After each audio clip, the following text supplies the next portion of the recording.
Hello, friends, and welcome to the first ever episode of Campaign Crusades. My name is Alec J Wolf, and I am beyond thrilled to be your dungeon master as I welcome you to the world of Galia, a Dungeons and Dragons setting that I have built for my wonderful cast to explore and for you to experience. We are here to provide you with a section of tabletop role-playing games led by an amazing team of players who will be guiding you through this journey.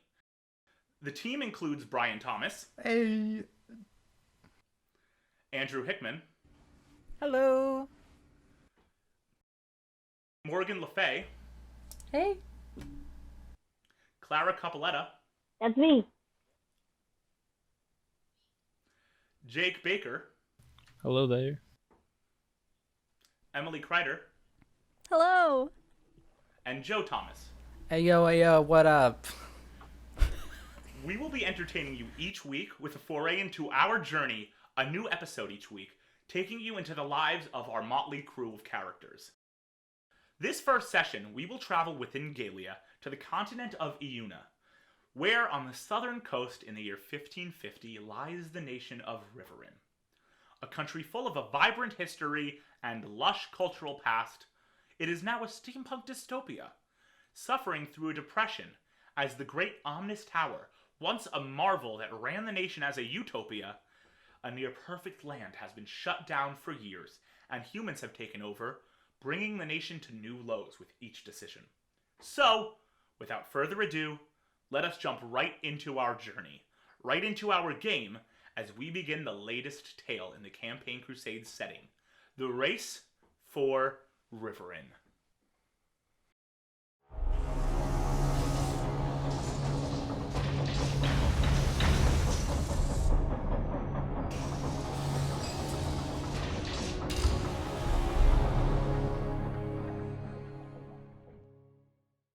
Welcome to Rivaryn, a nation in my homebrew world of Galia, where we travel now in the year 1550, as I mentioned before, to a small town called Bellara.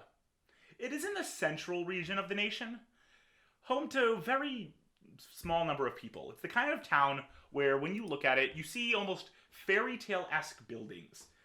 Thatched roofs, stone walls, maybe wood in some places. It's mostly that cobblestone gray with the brown of wood. Running through the center of the town is a small stream. Around it, there are stone walkways, there's a stone bridge. It's very simple. It is a farming town. And it is one of the towns on the outskirts of a big city, this city being called Fallon. Being an outskirt town, it is more so known for non-steam related projects, such as this town being a farming town. As we travel into Bellara, the beautiful town, one of the most beautiful towns in the nation, we travel now to a small park to the northeast of the town, where, returning from a nice morning reading, doing some painting in the park, walks a younger woman wearing a very out-of-character outfit for the town, with a smile on her face. Brian, would you like to introduce your character to everyone? Hello. My name's Lilje. It's kind of hard to tell how old I am. I kind of seem youthful, but I also seem tired. Maybe mid-30s would probably be your closest guess. I'm wearing pastel blue overalls and a white t-shirt underneath. And I've got some flats on, big round glasses on my face. My hair is kind of in like a messy ponytail, not really for style, just to keep it out of my face. And tucked behind my ear is, of course, a small pencil. That's me. Wonderful. So, Lily, as you are walking home, you know that this morning when you offered, your daughter did not agree to come with you. It did not seem like she wanted to take this trip to the park. So you took it on your own. It was a lovely about 3 hours, mostly spent painting underneath this large oak tree that you really have come close to. As you're walking back, what is happening? What is Lily doing? I'm thinking about the other day when we visited my mother's grave and the conversations we had with two of the customers at the local cafe. Excellent. And as you're walking back, you've got this going on in your mind. I need you to make the first roll of our campaign. Please make a perception check. Okay. Oh my god. Oh my god. Roll good. Roll good. 14. All right, not bad for the first roll of the campaign. 14. So on a 14, as you're walking back, you see a little cart coming over the bridge. And in front of the cart is a resident of the city of Holm, or the town of Holm, rather. It's a small town, just like Bellara. It is actually the town you were at when you visited your mother's grave. This man who's coming over with the cart happens to be one of the servers at the establishment known as the Copper Cup, a small cafe that you like to visit when you are done with your annual trips to visit your mother's grave. This man is coming through with the cart, the whole like of the wheels on the cobblestone as you are traveling, and he sees you as he's walking past. Most people in the town of Bellara tend to ignore you given your past. You know why. But this man looks over at you. His name, is Pieter. And Pieter looks at you and goes, "Ah, Lilje! It's good to see you!" Hi, what's going on? What are you doing down here? Nothing really. There was, a little bit of business we had in here. There was apparently a new batch of fresh produce from the farms that apparently Steph asked for us to take back to the cafe. You know Steph to be the owner of the cafe. He goes, "Just some vegetables to bring back to the cafe. Nothing much." Sounds nice.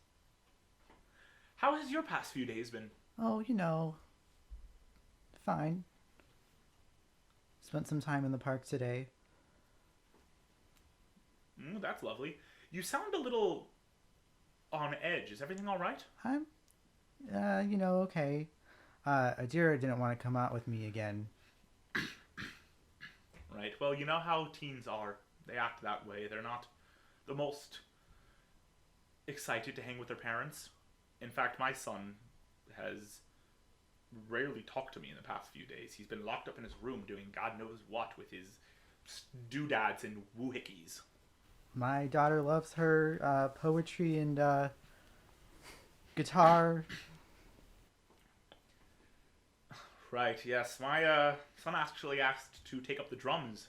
That was a resounding no from me and his mother. Resounding no. Yeah, that would be loud. Right, well, I hope you have a wonderful rest of your day. I have to go pick up this shipment. You too? Yeah.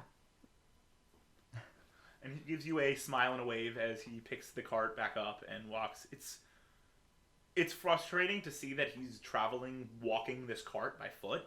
No animal, no auto bikes, which are our steampunk automated transport in this nation. But the Depression has done this to a lot of people. You can see that there is like gray starting to appear in his hair, especially near the roots. Otherwise, brunette head. He's got like a youthful face, but it's started to become all sullen and wrinkled a little. People have been strained by this, not to mention you also. Yeah. And with that, you make your way back home. You arrive at your house, a small, vibrantly pink cottage on the end of the poorer neighborhood of the town. You are probably the only house to be painted a bright color. Every house is usually just the color of stone or wood or whatever in this neighborhood, and this is mostly your doing. This was years ago when your mother was still around. You painted this house a bright pink. It stands out from the crowd. Unfortunately, there's a bit of a reputation around your house. Due to events that happened multiple years ago, the residents of Bellara know your house as the cursed house. Given they believe there is a curse on it and the people who live in it, part of the reason they ignore you, or they rather avoid you. As you get home, I need you to make another perception check. Okay. Ooh, 17. Awesome. When you get home, it sounds very quiet. No music, no moving around. And it comes to your attention that Adira, who you had left here at home in her room this morning is not at home, which you usually require her to tell you when she's going out. So this is a violation of that rule.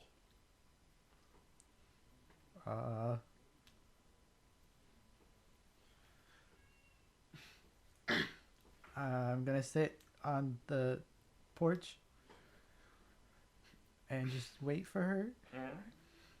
All right. So you sit down on the porch in a lovely rocking chair and wait for her. And as you wait for her, we're going to travel away from the house now to a little forest on the northern end of town where, flying over the trees, returning back towards town, we find the next member of our crew.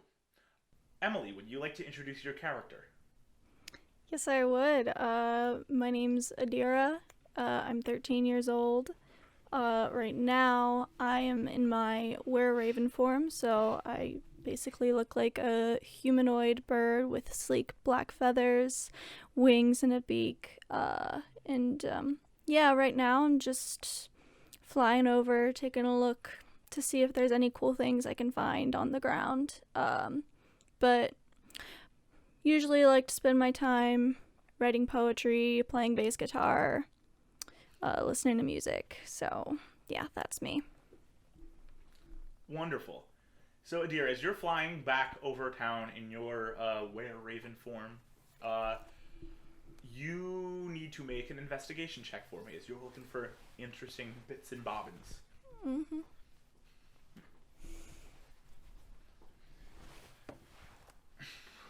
Uh, 15.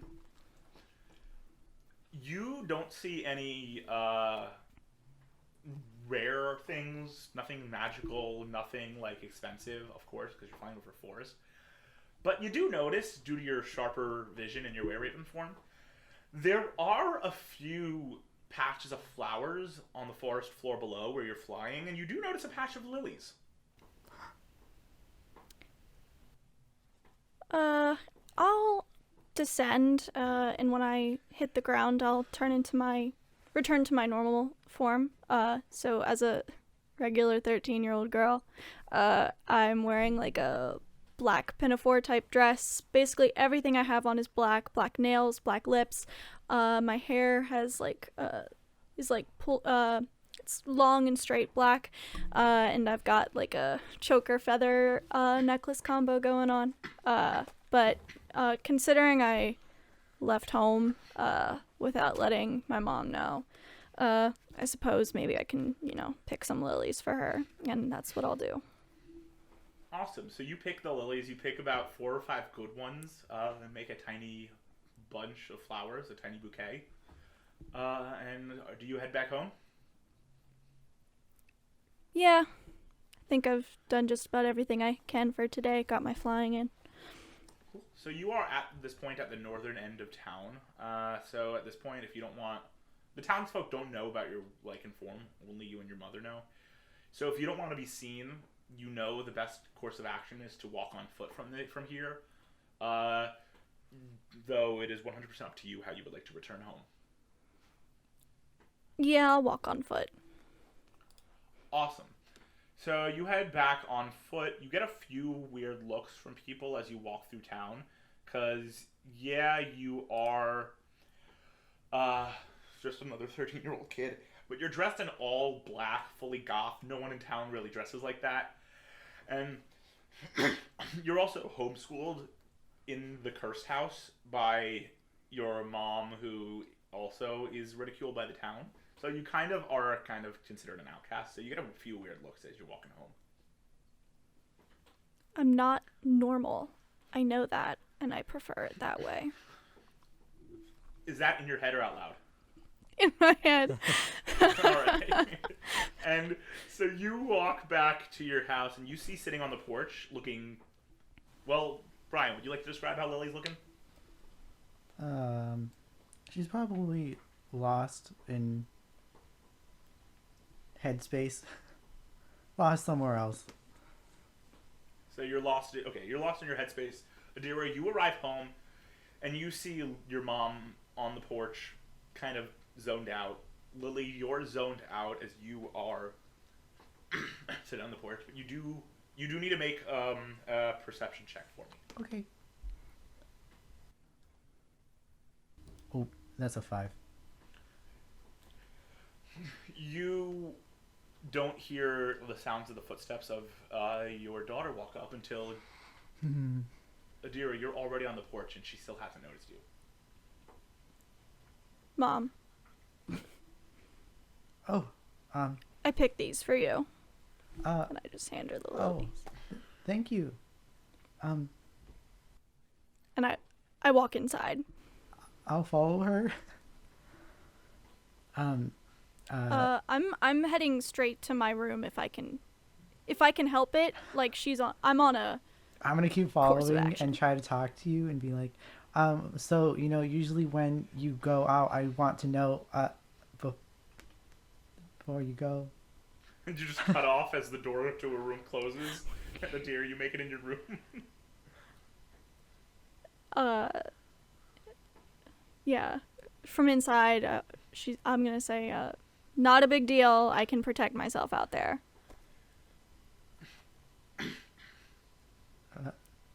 That's not really the point. So it's clear What that there's is a the very point? distinct relationship between. Before we get to that, it's clear there's a distinct relationship between the two. Lilje is a lot more quiet, reserved, meek than Adira, who's a lot more blunt, direct. I'm not going to say outspoken, because no, but more direct. Anyway, continue. I'll be doing a couple things around the house today, but if you ever want to, I don't know, do something together, I'll be up for it. Okay, Okay. whatever. Awesome. And what is Adira going to do now? Adira is. I'm gonna. I'm gonna probably sit on my bed and get out my newest notebook. There's like a shelf of completely full notebooks up on my wall, and I'm just gonna start writing. Cool. So as you start writing your notebook, adding your stream of consciousness from your adventure, your escapade this morning into the forest, we're going to cut away now from the town of Bellara and move a little bit south to a small road leading north from Fallon to Bellara.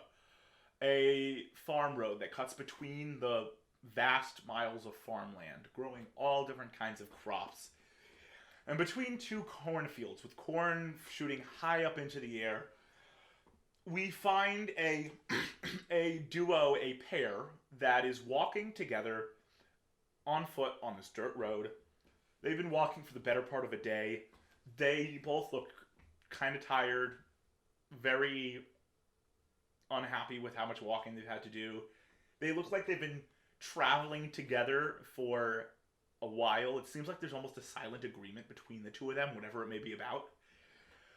And we're going to focus now on this pair as they walk along this road. It is the mid-afternoon, and we're going to take it one at a time. Jake, would you like to introduce your character Definitely. for us?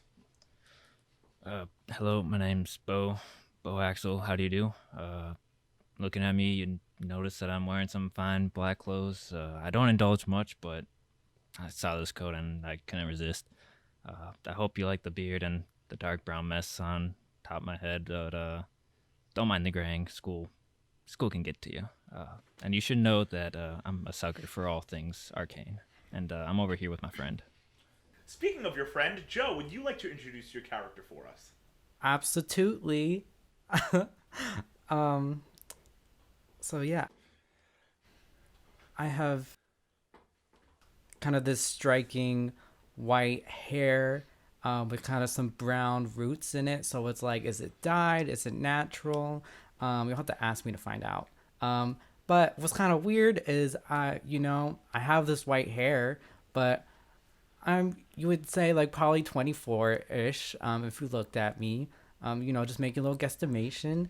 And I'm tall, like up in the 5'10" ish range.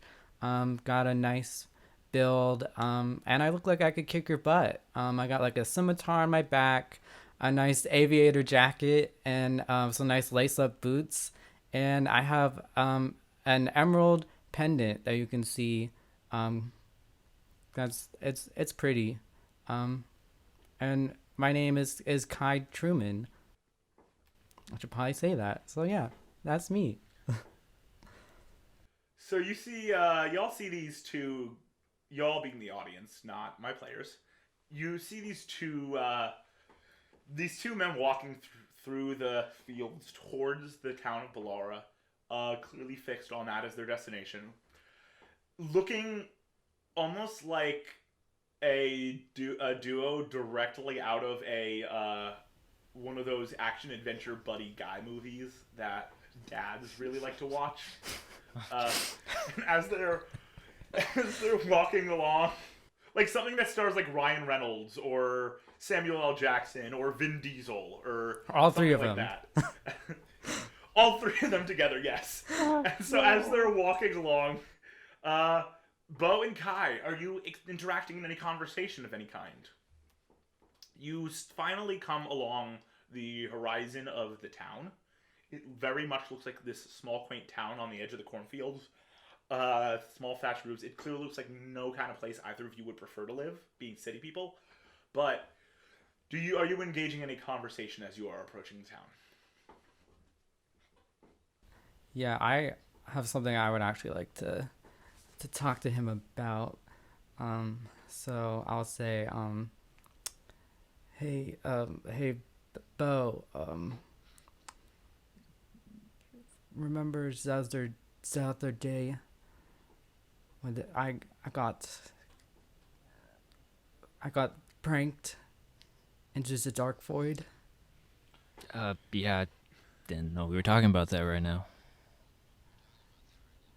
Yeah, I didn't really want to talk about it. It was terrible, but there was some lady. She was telling me some kind of weird thing. Something about bring him back. I just felt like telling you that. A lady? What lady? I don't know this lady. She was very mysterious. She has some dark hair. I'm not gonna lie to you. Well, I appreciate, but maybe we could find someone who knows more about this dark void in town, or maybe back at one of the cities. Yeah. It was very weird. I don't doubt it. I just felt like you should know. It was probably some kind of just weird prank. Anyways, I'm ready to get rid of these boxes. Yeah, we should probably drop those off. I never want to see them again. Right. So as you are walking, having this conversation, we are jumping right into big information with that. So if you're walking, you're talking about this experience. So the audience knows, prior to the start of this campaign, Kai had a bit of an experience with a practical joke that some gang pulls in a city with special runes they put all over that are meant to scare people who touch them. So that's how that circumstance that Kai is referring to came to be. That was what he saw in his contact with the rune. So you guys eventually arrive in the town with your boxes. You eventually arrive in the town with your boxes that you are taking to a small tavern, I believe it was. I don't remember exactly where I told you guys you were taking the boxes. So we're going to go with the Little Hand, a small tavern near the clock tower in town. You make your way there, no problem. You get to this, you see that like hanging sign, like in all movies that have like small towns. There's just a hanging sign that has a little picture of a hand with a finger pointing, probably the other side, probably like this. And it says the little hand. And you arrive into the little hand. And you drop off these packages at the counter where a gruff-looking man looks over at you and goes, "Hey, can I help you?" 2 boxes for delivery. We just picked them up on the way. Right, you coming from Fallon? Yeah, we are. Alright, these are mine then. These are the parts I ordered. And he takes the boxes, puts them aside, and says, "Right, I will, just let them know on the survey that I got my packages, and we're good to go." The guy clearly doesn't want to talk to you guys right now. He's preoccupied or something. Have a good day, sir. And gonna turn out and walk out. He just one of those like salute things and just walks back to the back room. Cool. Kindly fellow.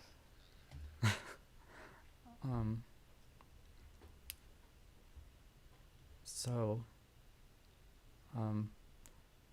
I guess it's to, that's that woman's house now. If What's her she's name? There. Who knows if she even exists? If we'll even find her, but I hope we do.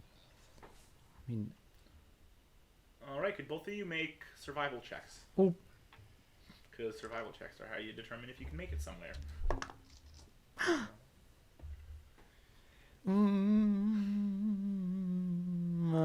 5. What did you roll? It's a 5. What was it?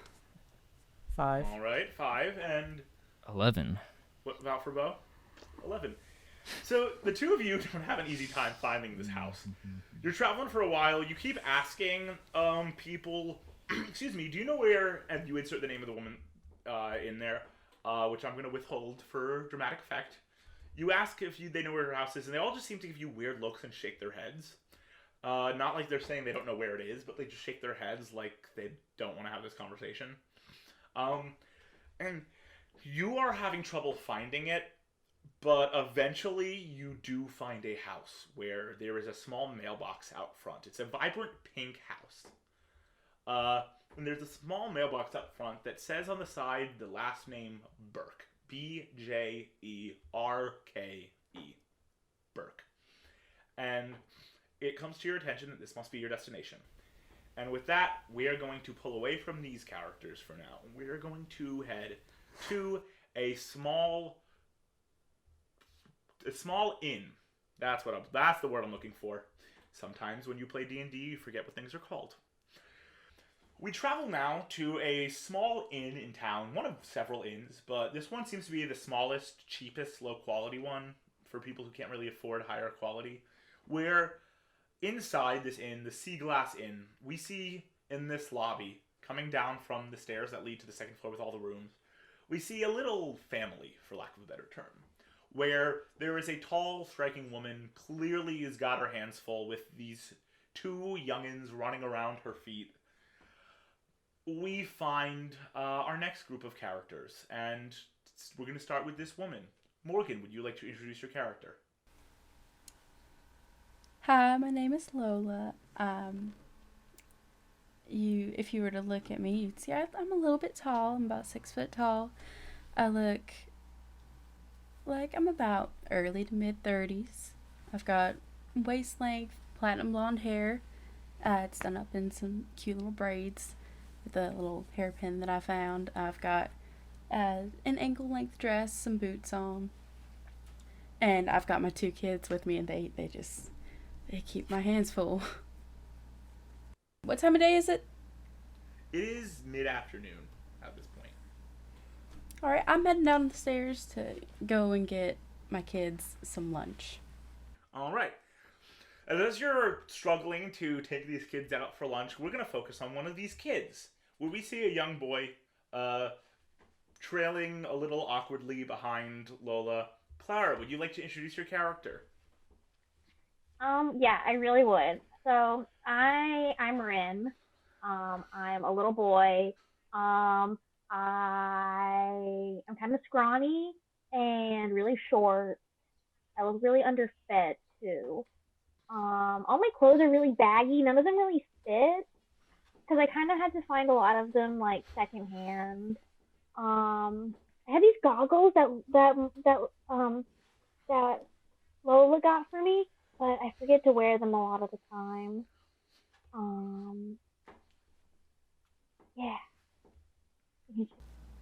He's Wonderful. in our mind he would put the goggles on as he introduces himself to end that. Amazing. Awesome. And what's happening right now with Ren as you're tailing Lola out of the place towards some food? I am probably chasing my sister in circles around Lola. Probably just like playing tag. Wonderful. As kids do. And so, as you're chasing your sister, we're going to travel now to the sister, who you are currently being chased around in circles around Lola by Ren, wreaking havoc upon this lobby. Andrew, would you like to introduce your character?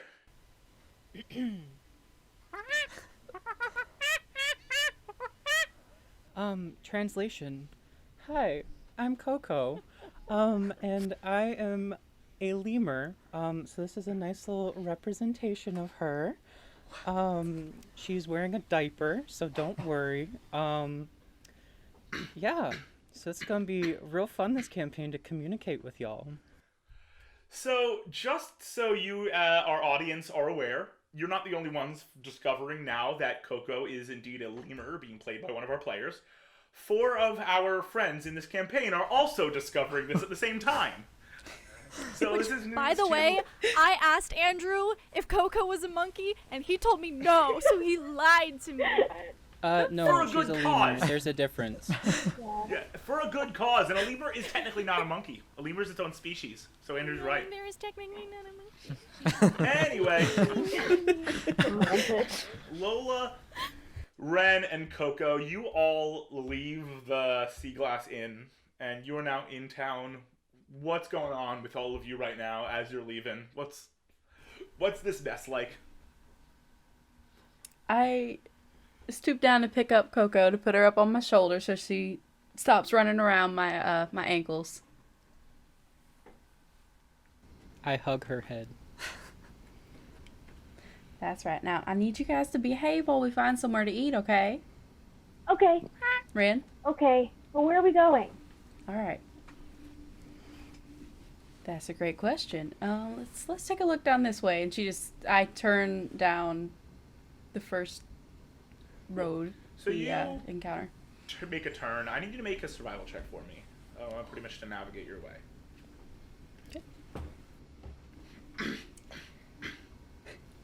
Got a whole 7.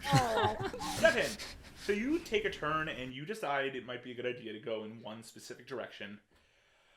And you start walking down this road, looking for something fresh. You already explored the town center the other day, and you're kind of hopeful that there's other stuff in another direction. So you're walking down this road, and you're traveling towards this small neighborhood. And you don't seem to be finding any food establishments anywhere. And you can feel the impatience of your kids around you. They're getting hungry. You're walking around. Ren, Koko, do you do anything to show your hunger? I'm going to reach in my diaper and pull out this little handful of substance and throw it at Morgan's face. Or Lola's face. I know. Honey, there is no need to do that. We're going to get you some food soon, I promise. So Must as be you a residential brush area. As you brush off all this white grain from your face, you keep walking. You do make a perception check for me. A 9? No, wait. Yeah, 9. You don't see food, but you do see this bright pink house that is sitting there that seems a little out of place. Maybe there's something interesting about that. And with that, we're going to travel back away from you for the time being and return a few minutes earlier, we're going to call it, to Bo and Kai, who arrived at this same house and are out front several minutes before when Lola and Koko show up there. Bo, Kai, what are you guys doing? I turn to Kai and I'm like, do you want to knock? I knock. What's the deal? Go for it. I knock on the door. Awesome. So you go knock on the door. Lilje, inside you hear this knock on the door. It's very out of place. No one ever knocks on your door. I need a perception check from Adira.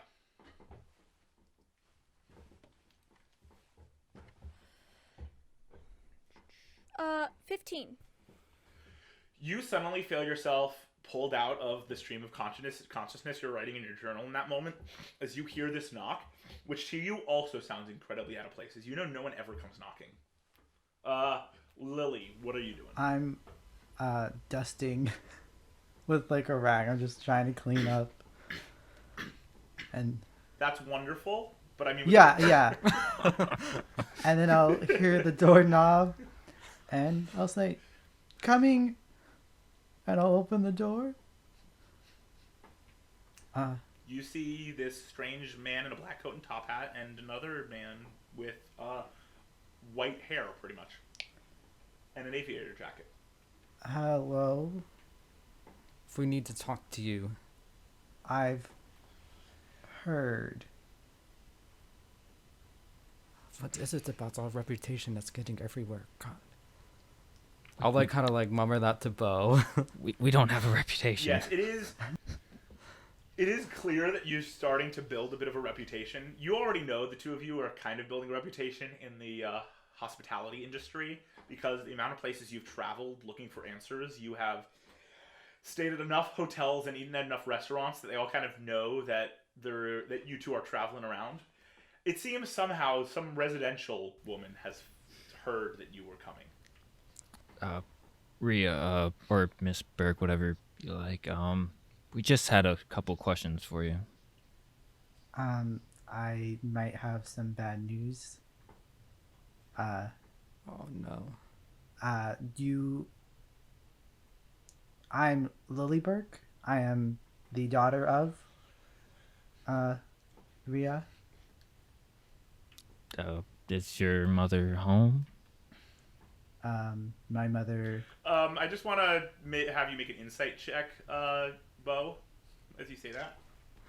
Roll good. It's 19. You, from the start, are getting kind of ominous feeling that if this woman who looks to be maybe in her early to mid-30s is answering the door, and Rhea doesn't seem to be the one who answered it, that's probably a bad sign. But as you asked that anyway. Can I just appear behind Lilje and say Rhea's dead? Oh my god. You both hear that come out of a 13-year-old goth girl's mouth. Oh, Adira.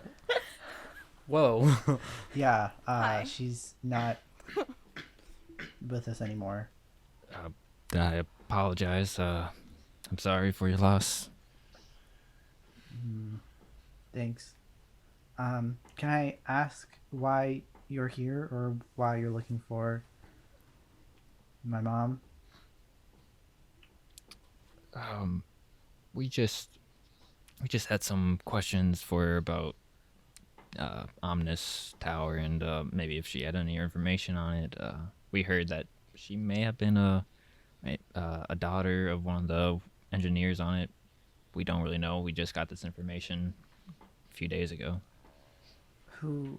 Can I ask what all you know or think that you know? The tower's dying. Well, I mean, That's it.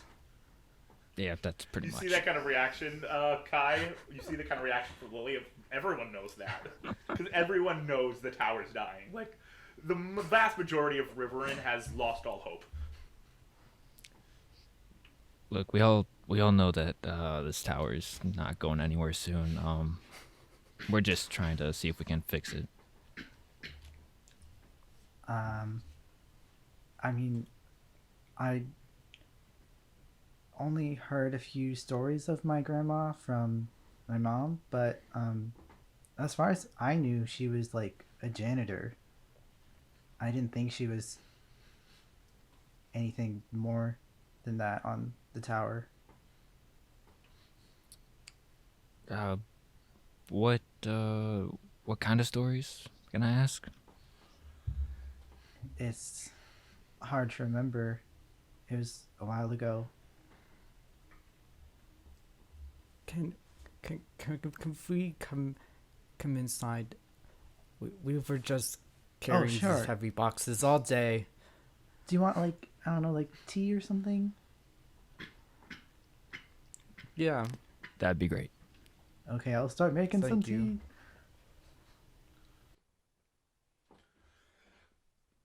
Cool, so you all head inside. I was gonna say, I'll walk into like the living space that we have and sit and just say to them, "You can sit."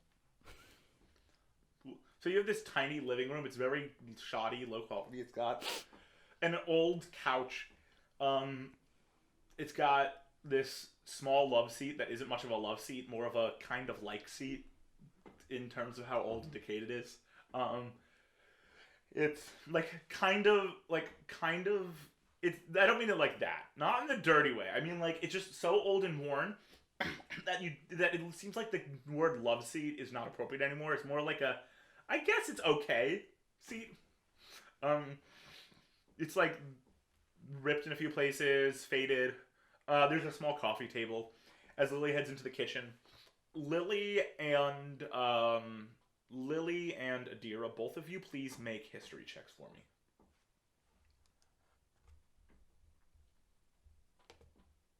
I got a natural 20. A 12. You got a natural 20? Yeah. Congratulations, first natural 20 of our campaign. All right, with that 12, Adira, you don't know much about your grandmother. Your grandmother died around the time you were born. Like, there was very little overlap. There's not much to know about her.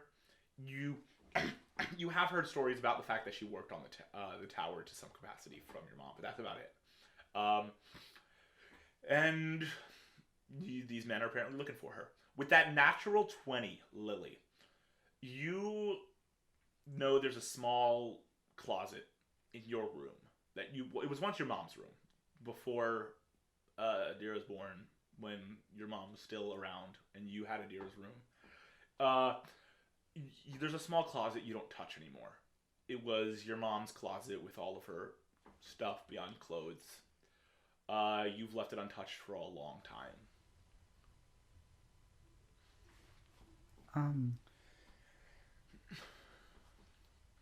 I'm gonna say to Adira, can you watch the? Can you just take care of the tea if I gotta check something. Yeah. Thanks, and then I'll go into that closet. Cool. So you head into your room. Your room is the same vibrant lilac color, with a pastel color. You have flowers decorating your room, paintings of flowers. You have a small, shoddy bed, but it's enough for you. There's a tiny desk, chair, dresser. And you walk over to this closet. It's one of those closets that has those vent-looking shade things on it that make up the door. As you open the door with a slight squeak of the door, you look inside. And it strikes you that your mom knew her final days were coming. There's no doubt about that. She knew her time was coming. It seems like in those final days, she seems to have she seems to have cleaned it out almost entirely. But there is one thing that is not cleaned out. On the floor of the closet, covered in a thick layer of dust, you see a small pink box. It is painted your favorite color, pink, and in white letters in a little cursive on the top, it says Lilje, spelled exactly the way your name is spelled. Not just like the flower, but like your name. And underneath, in smaller lettering, it says, for your 21st birthday. It is years beyond your 21st birthday. Oh, what's this? I'll pick it up. So you pick up this box. It's about the size of a shoebox. Actually, a little smaller. Probably like the size of a small jewelry box. And you pick it up. So it feels light, but it feels like there's a little bit stuff inside. There's a little latch on the front. A little like fake gold, like a golden colored, but like clearly just a cheap metal latch. I'll undo the latch and flip the box open. All right, you flip it open. You see 3 things inside. One is a small necklace. It has what looks to be a blue shard of some type of gem, probably a sapphire. It's just a tiny little necklace with that shard on it. And then there are 2 slips of paper. One slightly bigger, and then one that seems like it was one slightly bigger, and one that seems like it's in an envelope with the mailing address is completely faded, but it's in this envelope, and it looks like it was already delivered to a destination because it is open in such a way that looks like somebody ripped it open. I'll take a look at the small piece of paper first. Cool. So you open the small piece of paper, and you see a note from your mother. I'm going to read it first, and then I'll share it with you so you have access to it, Brian. Okay. It says, Lilje, happy 21st birthday. I'm so proud of everything you've done and what you've accomplished and who you have become. You are an amazing young woman with so much potential, and I can only hope to be here for many long years to see you go. I am giving you this small amulet. It was left to me by my mother when I arrived at the orphanage. I don't remember much about her, but I know she was a great woman. She helped build the Omnis Tower. This is the only heirloom I have from her, and I want to give it to you. I know you will go on to do great things just like her. I love you, and I cannot wait to see what you go on to do and what great person you become. Love, Mom.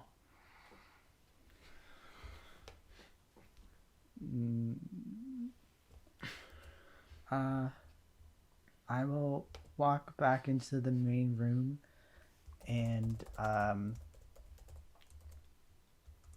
guess I'll put the letter in one of my pockets and I'll hold the piece of paper and the necklace in one hand and come back and sit down with Bo and Kai.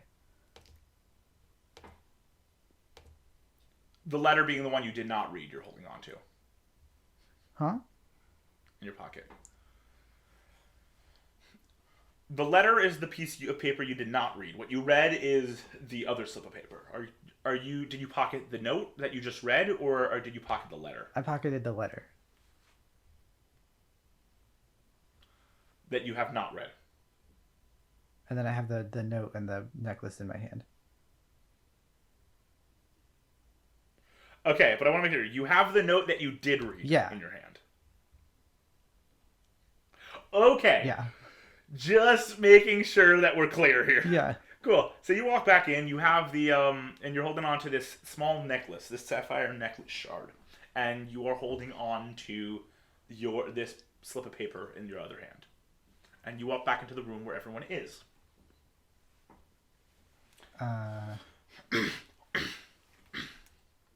So why, again, what do you guys... Before you can even finish that sentence, you hear another knock on the door. Oh?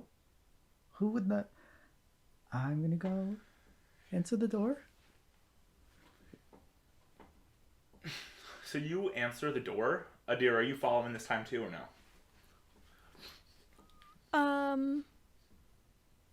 Yeah, I'll follow. And I'm gonna say, why are there so many people here today? I hate this. So you answer the door, and you open the door, and there is a tall, blonde woman standing there with these, like, bright green eyes. They almost seem to be glowing. That's how bright they are. Holding the hand of a young boy about Adira's age in one hand, with a lemur in a diaper on her shoulder. Hello? Hi, how are you? I'm good. Can I help you? Well, you see, I was in the area with my kids here, and I think we ended up in a residential area by accident, but we're looking for somewhere to get some food. I mean, I could fix you something to eat if you hang on a little bit. As she's saying that, I again pull a handful of this substance and throw it at Lily's face. No, Koko. Lily, so you sorry. get sprayed in the face with some substance. Adira, you get some of the splash of it.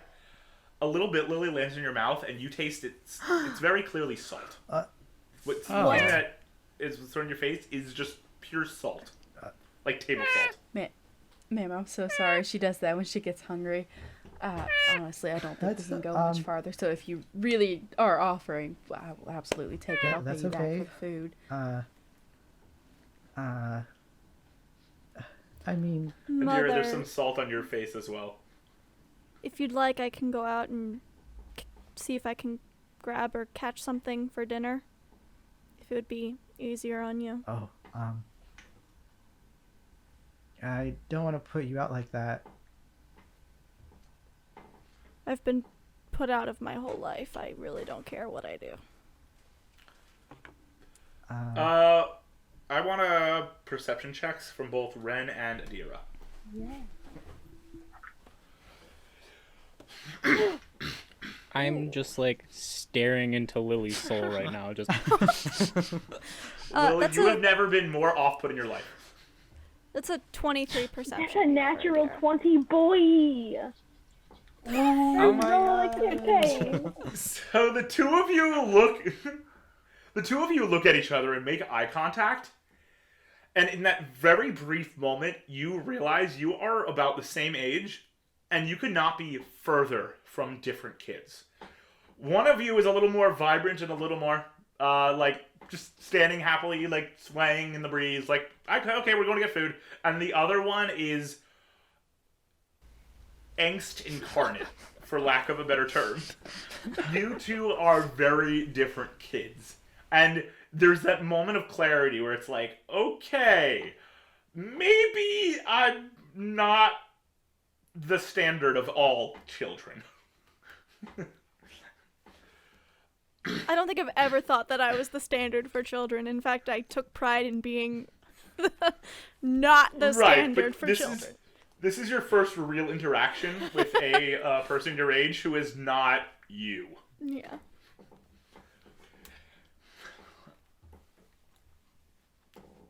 All right, Lola and Lily, I want you both to make perception checks. Or insight, actually. Insight checks, both of you. Insight. Okay. Nope. Got a 7. I got a 1. Cool. You two both see them. Was that a nat 1, by the way? Yeah, natural 1. You two both see them looking at each other. And the first thing that with those low rolls that crosses your mind, both of you, is that it looks like these two are very excited to meet another person their age. This is awesome. Well, isn't that exciting? Maybe they would be good friends. Oh, anyway, this is Ren. He's my oldest child. He's Hello, 12. Ren. And I'll kind of I see bend you've down got. to just be at eye level with him for a second. Ren's gonna like stand on his tippy toes to be just like a few like inches taller, like some meters taller. And be like, "Hi, I'm Ren. Who are you?" My name's Lily, and this is my daughter Adira.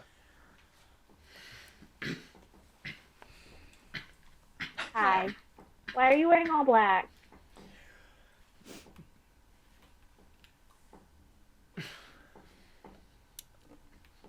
Because it makes me feel whole.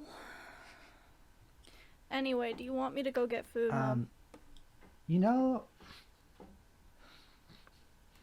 that might be helpful. You know, I could send Ren to go with Adira if you need some help. No, that's fine. I had can do this- it myself. On that nat 1 that you got, Lily, you think this is the best idea. I had that same exact thought. You know, it's not often that Adira You gets know, to great interact minds. with people her age. So it might be And good. same with Ren. Ren is We typically always prefer it that always way. with Koko. Always. As all of this is happening, I again reach into my diaper, but this time I pull out an hourglass Oh, no. and I start Oh, lightly tapping it on Ren, I want you to Lola's go head. with Ren can Adira. come with me as long as the monkey stays here. And I need you to go quickly because she's not going to be happy for very long. Cool. All right. If that matter is settled, then Adira will say, "All right, follow me," and just walk out the front door, expecting Ren to follow. Are you following, Ren? Yeah, I guess Ren's gonna look at Lola, like, I have to, and then like scamper after Adira, like skipping along as well. So, Adira and Ren begrudgingly go off together to find food. Lily, you guide Lola and Koko into the house.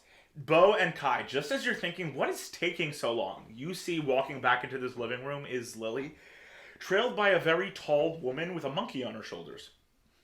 I'm a lemur, damn it. With a lemur on her shoulders. What the heck is going on? Oh, hello. My name is Lola. This is my daughter, Koko. Do you all live here too? Oh no, they're just visiting. Oh, you have visitors. I'm gonna I'm put so the hourglass sorry. back into my diaper.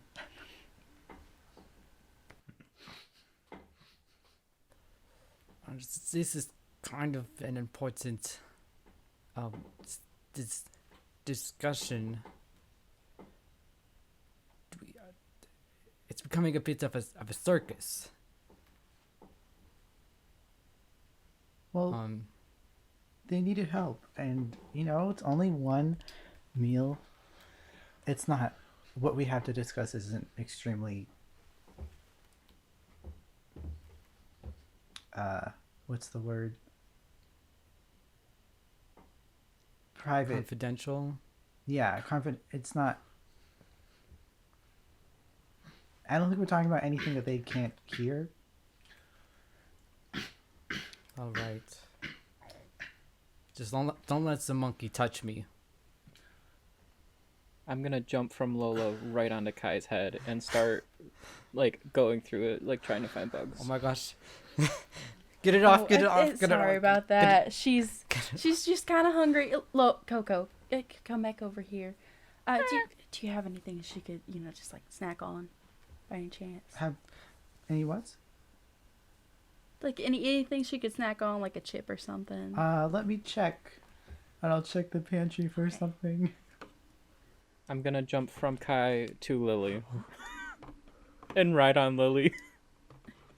I'm gonna turn to Kai and Bo and say, "Hi, my name is Lola. Why are you two here?" To get information on a tower. On a tower? I mean, on Z Tower. On the Omnis Tower. That's the one. I was here doing the same thing. Well, I'm not here because I don't really think this pink house has anything to do with it. But we were in Valara looking for these two guys. They're Kai and Bo.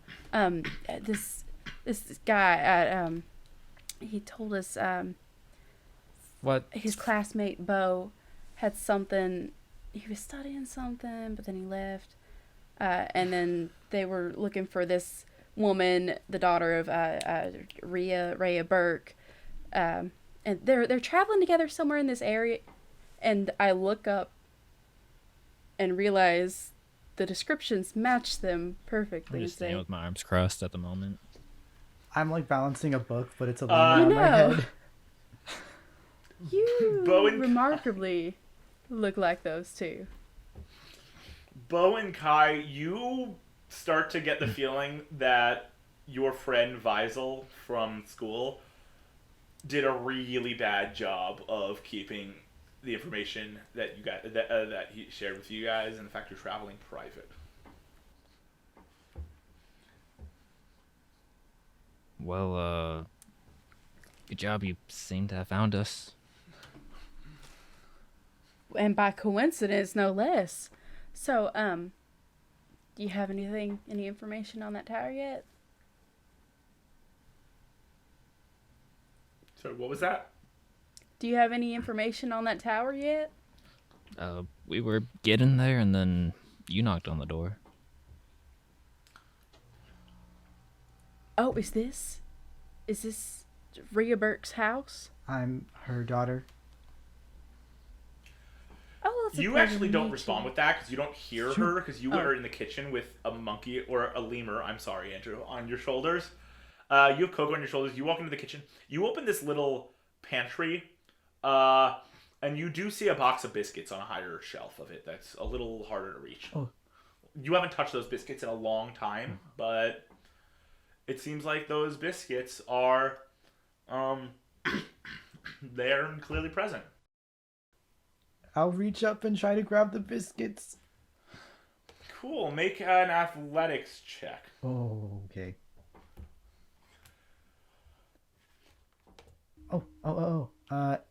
What is that? 18. You are able to grab them, and as you do, you clear the back of your cabinet and notice that you reach up for this little box of biscuits. They seem old, like probably better food for a lemur to have than a human to have. And you pull them away, and you notice something metal-ish on the back shelf that you've never seen before. What is that? And as you pull it down, you see this belt-looking thing that almost looks like it was a prototype of something that maybe your mom or somebody else might have been building. But it's like a belt. It looks like almost a utility belt, like a support belt of some kind.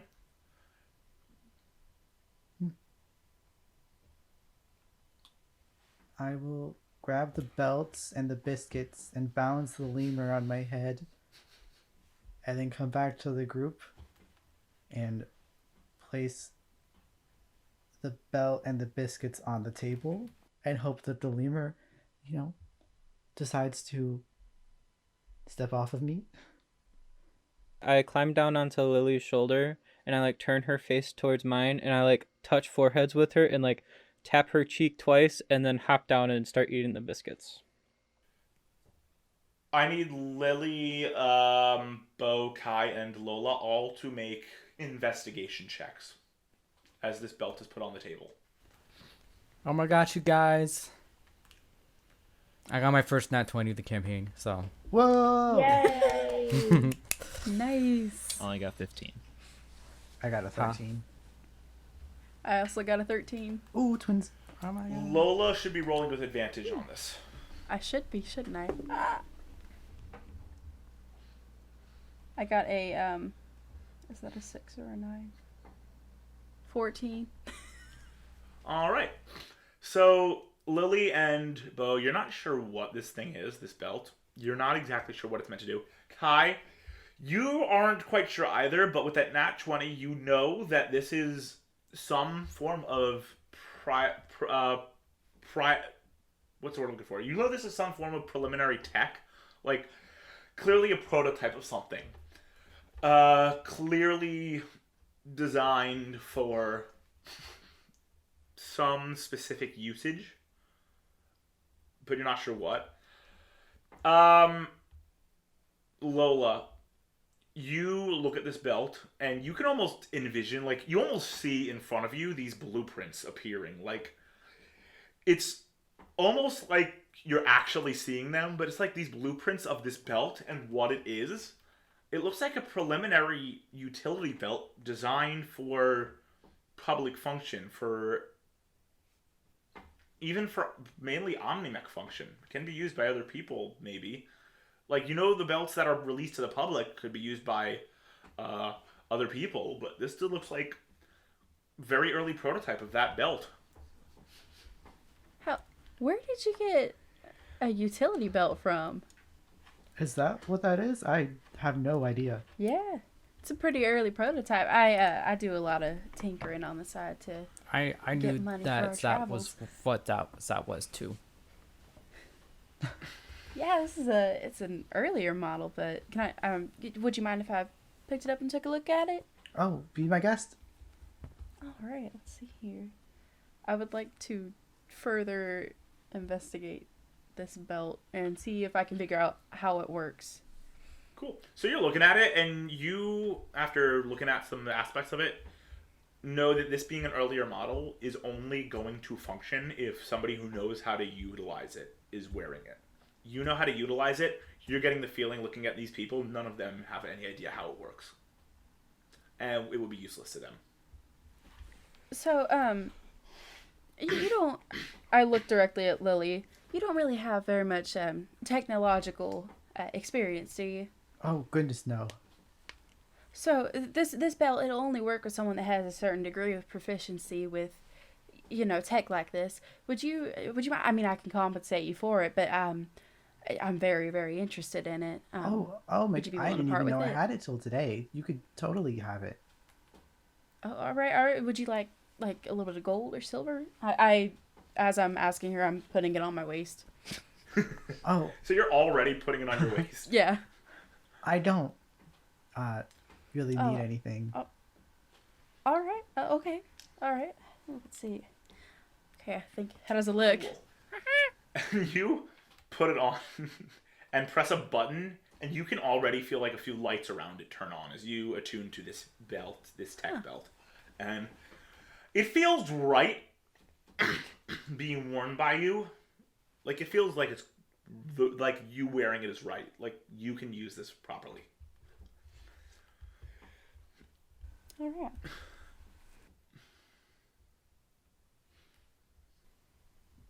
So, you two are looking for information on the tower, and you also are? Yeah, I just happened on this house. But yeah, I am. Miss Rhea, could you tell me a little bit about it? What was that? Could you tell us about... Wait a minute. Is your middle name Rhea? No, that Rhea was my mother, but she passed away a while ago. Oh, I'm so sorry about that. Thanks. And as you're having this sadder moment in the conversation, as there's a brief silence, Lilje, you remember that sitting in your hand are this necklace and this piece of paper. But before we get to those, we're going to cut away. We're going to travel to a road leading from that poorer neighborhood to other parts of town, where Adira, you are begrudgingly metaphorically dragging Ren along. Do you think you're heading towards the general town market, or are you heading towards the forest? Well, DM, Adira's my initial thought was to go hunting. I'm not so inclined to do that with Ren with me, but Adira only has 15 gold pieces. Does she know how much that might get for her in the market? I'm gonna say you actually received 20 pieces from your mother for purchasing something before you left. I'm gonna retroactively say that. Okay. Then we'll head towards the market. Specifically passerbys? Yep. So you head out towards passerbys, and you go to this little market where there's several stalls. There is, as the two of you are walking to it, what's happening with the two of you right in this interaction? I am not particularly inclined to say anything. I am on a mission, so I'm just kind of looking straight forward and just walking.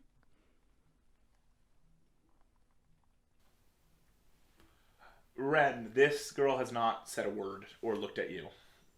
That just means I have to do all the talking. And Ren will probably talk her ear off about everything. Like, the entire time they're walking, I would be talking about literally nonsense. I don't know if we have to roleplay all of that because he's literally just talking nonsense. So you're going on and on. You hear these things about lemurs and about books and about all this stuff, Adira. At a certain point, it becomes overwhelming.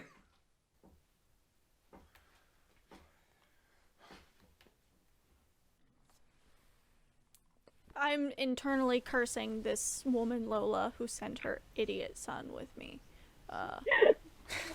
And I'm just gonna say, oh my god, do you always talk this much? Yeah, I do. Yeah. Do you always talk this much, or am I just lucky? No. Lola says that I talk a lot and that I need to give other people a chance to talk. Did you want a chance to talk?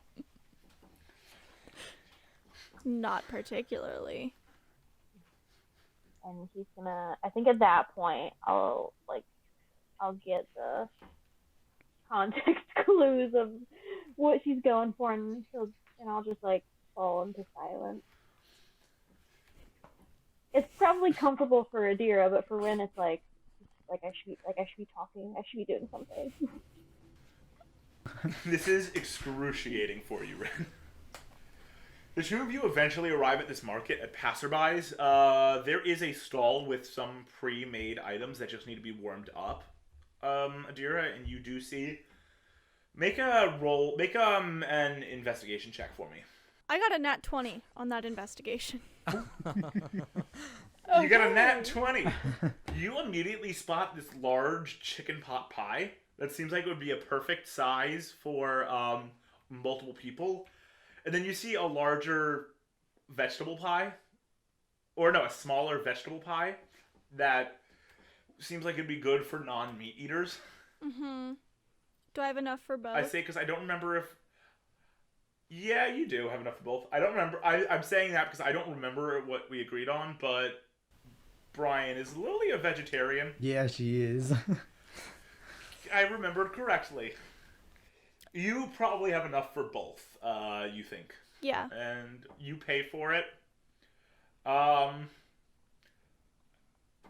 Little exchange, very little exchange, not much of exchange at all. And you guys start walking back towards the house. Is this a continued silence from the two of you as you walk back? I think I am deep in my thoughts going over all of the visitors that have come to my house, and in a rare moment of being communicative and curious, I say, so what does that monkey keep in its diaper? Because I am very concerned as to what landed on my face. Oh, well, that was just salt.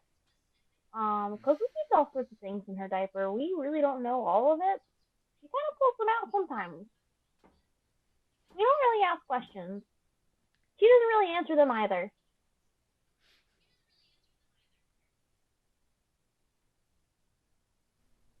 That's horrifying. Your poor mother. Well, Lola is very patient with Koko. She's a good mom. She's a good mom. Yeah, that's good.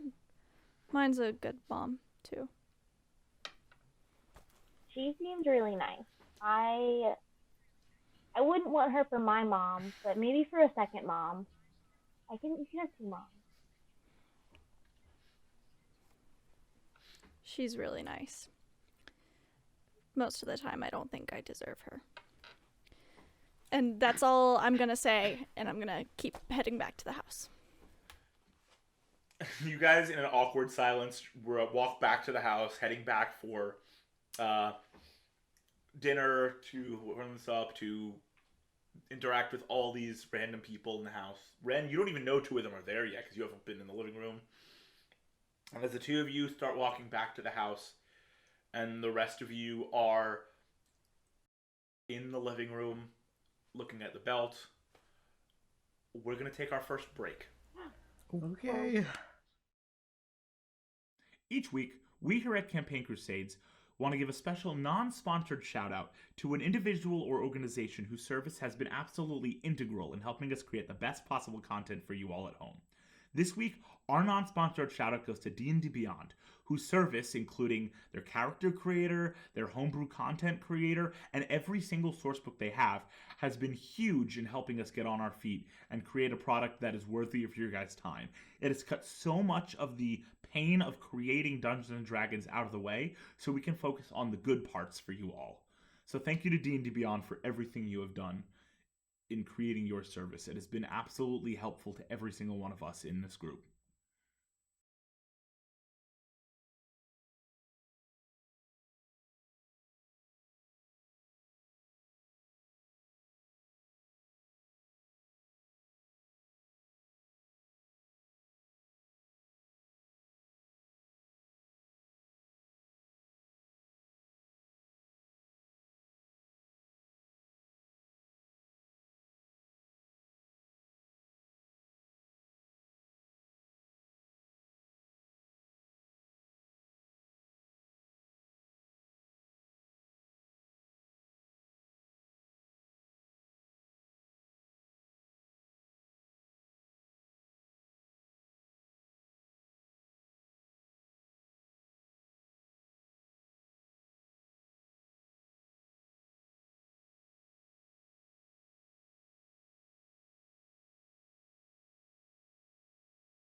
Welcome back. We return from our break to find our adults, plus Lemur, in the living room of the Burke house, where Lilje is holding on to this sapphire shard necklace in one hand and a piece of paper in the other.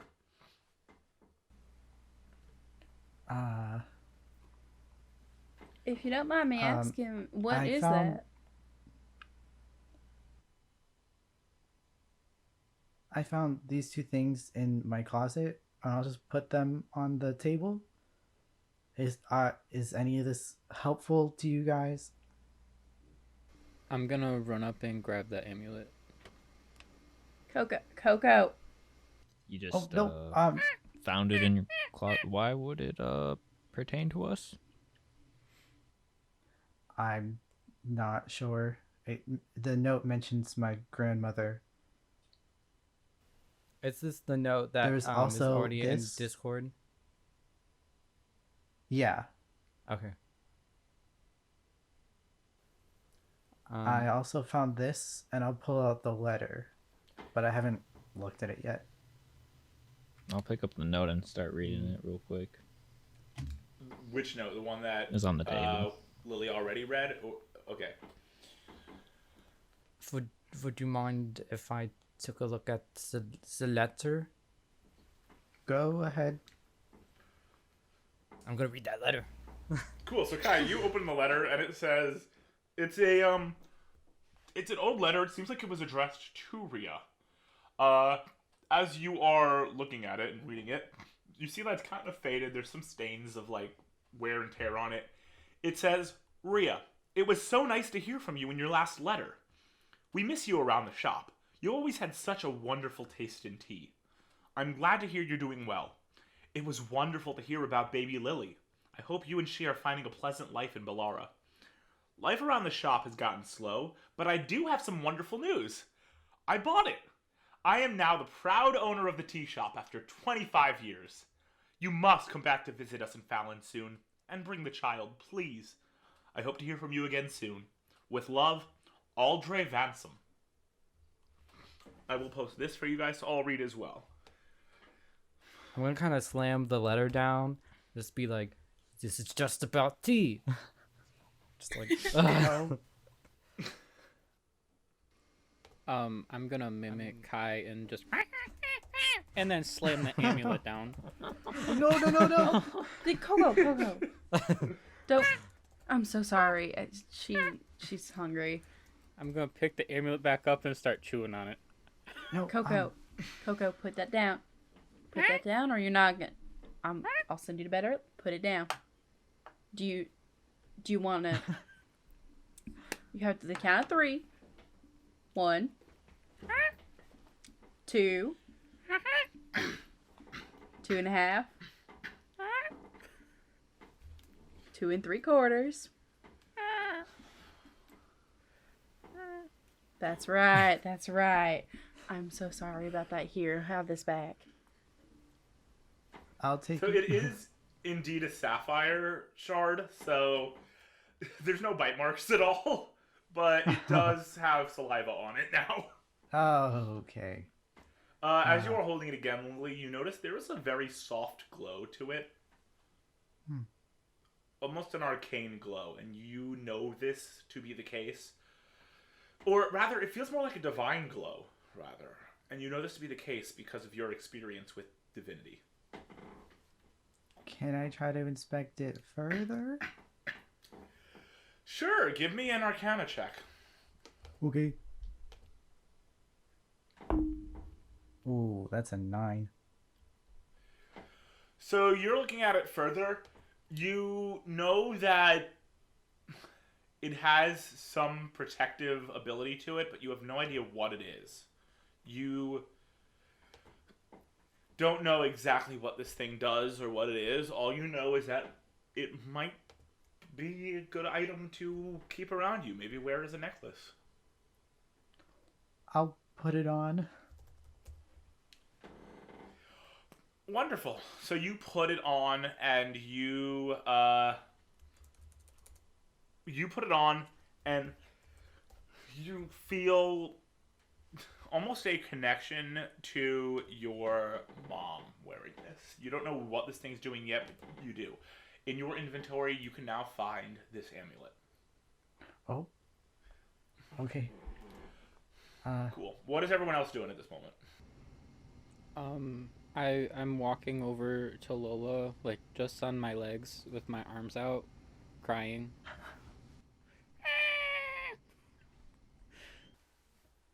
I pick up Koko, put her on my shoulder, and say, I know, they'll be back soon. I smack you in your forehead and start crying again. And climb down your arm and just kind of hug it. Like, hug your arm. Okay. Well, is this like your pet? no, this is my daughter. How did you birth that? Well, I'm gonna both shoot my like kids are adopted. daggers at Kai. Like I just like start glaring at you. Like I don't know what you're saying, but I don't like your tone. Make What an did you say, intimidation Morgan? check. Me? Oh no. Yeah, while Lola responds, you make an intimidation check, Koko. That's a dirty Well, 20. I mean, the way most everyone did you take an anatomy class in school, honey?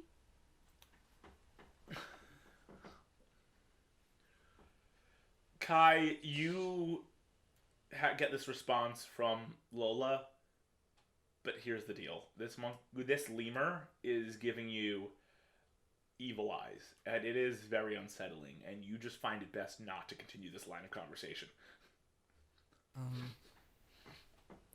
So, Lily,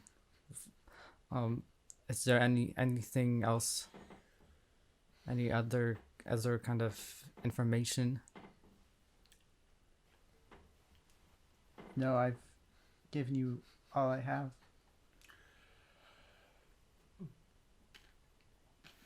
I'm just gonna kind of look at. Bo and Lola. Both of you make insight checks. Okay. Well, I'm just looking No, at Bo investigation. like. I changed my mind. Investigation. Bo and Lola make investigation checks. 18. You I'm go. just looking I at got Bo it. like, oh my god, this is disappointing. Whole entire 8. That's right. If this was, what did you get, Bo? 18. Lola, you're not sure what to make of this. Bo, you get this feeling. Okay, the amulet, the shard amulet, and the letter to Lilje don't seem out of place. You get the feeling if this letter was put together with those items, clearly there's a reason.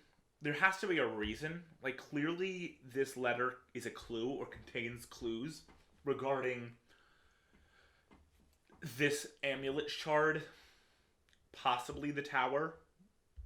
You don't know for sure, but that's the feeling you're getting, considering they were paired together.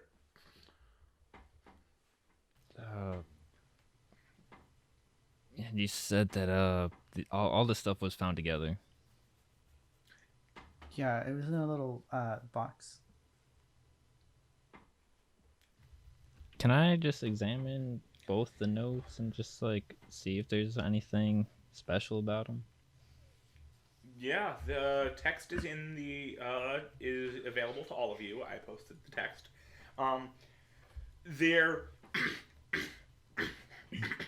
There is nothing special about the paper, if that's what you're asking, though. And at that moment, Okay. the door opens, and Adira and Ren walk in. Adira is holding a large chicken pot pie, and Ren's holding a smaller vegetable pot pie. We got pies. I'm gonna quickly climb up Lola's arm. My eyes get huge, and I just start like bouncing. Food. I know. Welcome back, Ren and Adira. Come on, Ren, I'll show you the kitchen. And we'll take the pies in there. Cool. You guys head into the kitchen. Lola and Ren. Or not Lola and Ren. Adira and Ren. You're in the kitchen. What's going on for you guys in the kitchen with the pies? Is it like, are they like already warmed up, ready to eat? No, they're cold. Okay, I'll get the oven warmed up and get them put in.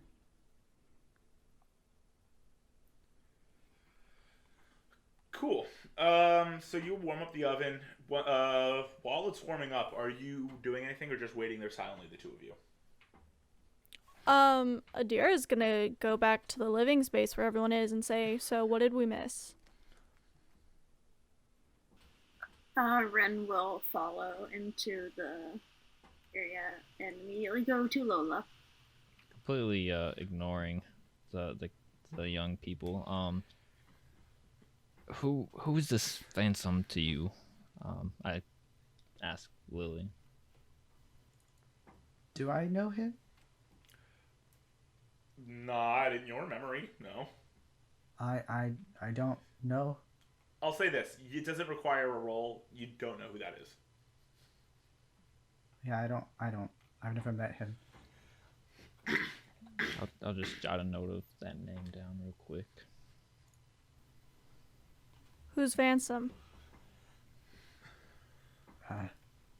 He's mentioned in this letter. I guess that was to my mom, but I don't know. Adira's gonna take the letter and read it. You were looking for Rhea, right? Yeah. Mm-hmm.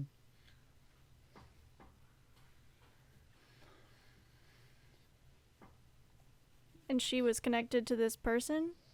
Was he connected to the tower? Well, we don't know. We were hoping you would know, or at least one of you.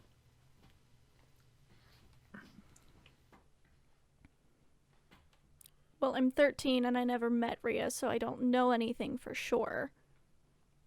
But it sounds like if we have one lead on her, it's this tea shop.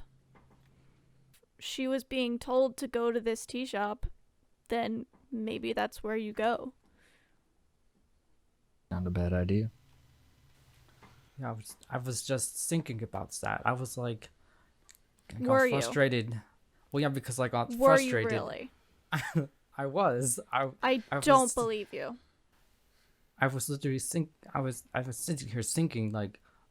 If you were At thinking first, I it, was why frustrated didn't that you was say just it? about tea, and I was waiting for a moment in the conversation to say it, because I'm a polite person. Polite people don't get shit done. Okay.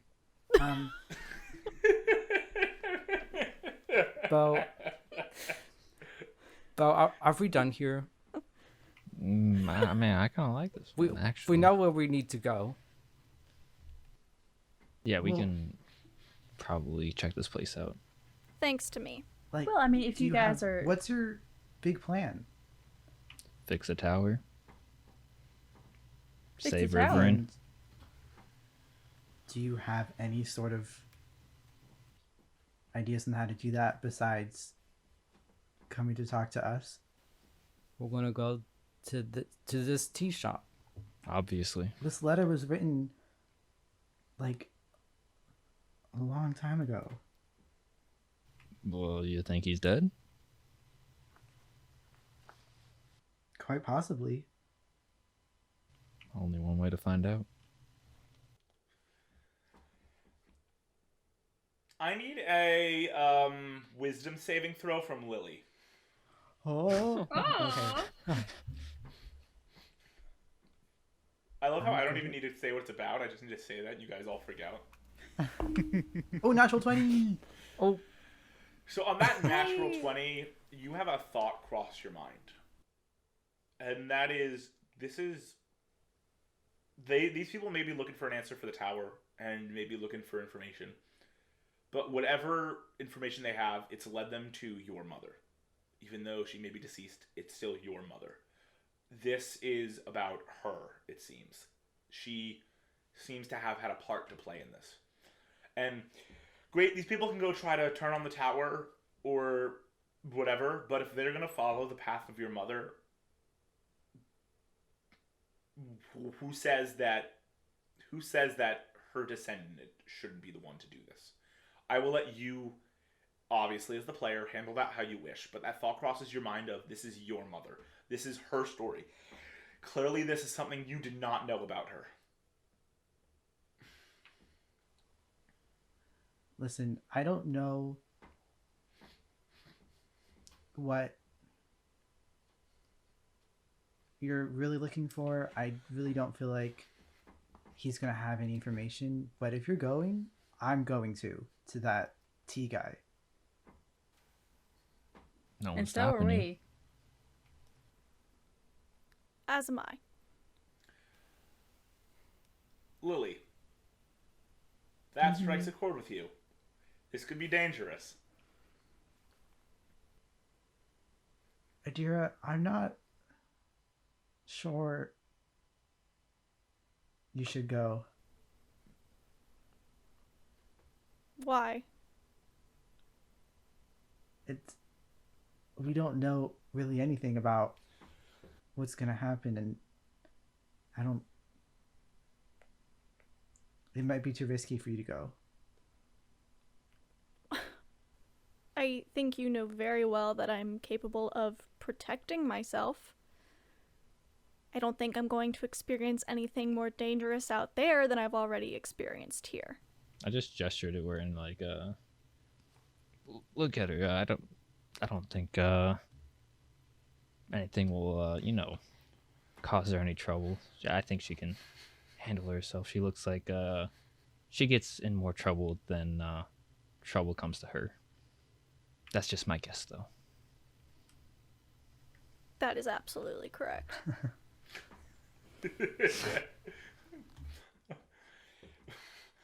There's got to be like a moment of shock that Bo has where he's surprised that this obstinate kid just validated everything he just said.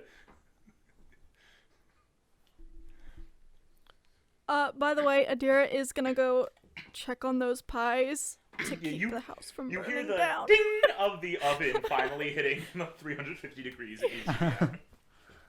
Yeah. You go take care of the pies. You put them in the oven. Yeah. So, Bo, Kai, you suddenly have these two women in front of you saying they're coming along. One is the daughter of the person whose trail you're following. The other one is a random stranger you just met. How are you reacting?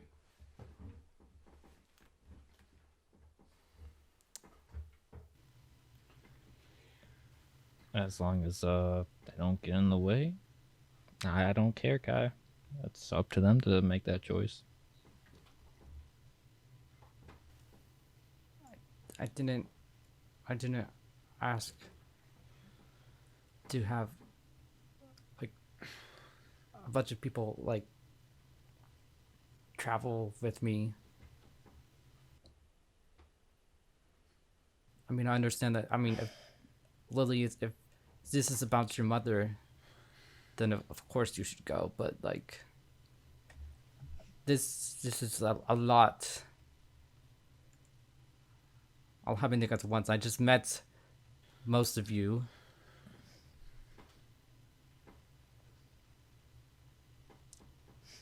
Where do we even know where this tea shop is? Does it say At on this the point, you note? return from the pies, by the way, Adira. It's not on the map. Cool. Mine's being down. Let me look back at that note. I mean, it seems like it would be a tea shop here. I don't think she would Oh, go wait, it says back in Fallon. that far.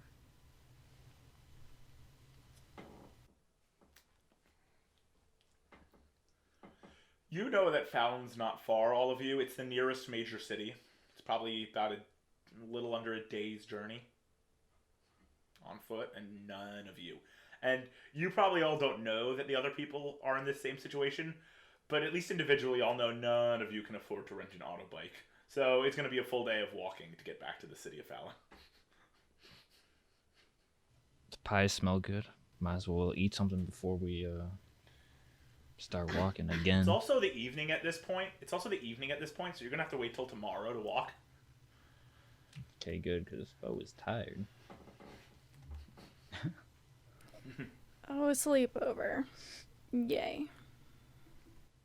I don't have a lot of extra room. Any motels nearby? Wait, you have the couch and the love seat, and that's it. Yep. Well, we were staying at an inn down the road a little ways anyway. We'll leave afterwards and meet up with you guys in the morning. Oh, okay. I can sleep on the floor. No, we really don't want to impose any more than we already have. I mean, What'd you say, Morgan? we don't want to impose any more than we already have. I mean, coming into your house. Well, and- you're already here, aren't you? I mean, if you have a place to stay, feel free to,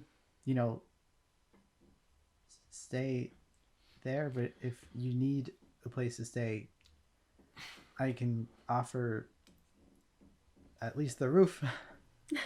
No, it's all right. We pay by the day. I already paid them for tonight, so It's all right. Once we're done, once we have a plan in place, we'll just meet up in the morning. At this point, Adira, you hear a ding from the kitchen. Pies are ready. Yeah, I'll go take them out. Cool. You take out these 2 pies, and they look nice and warm and ready to eat.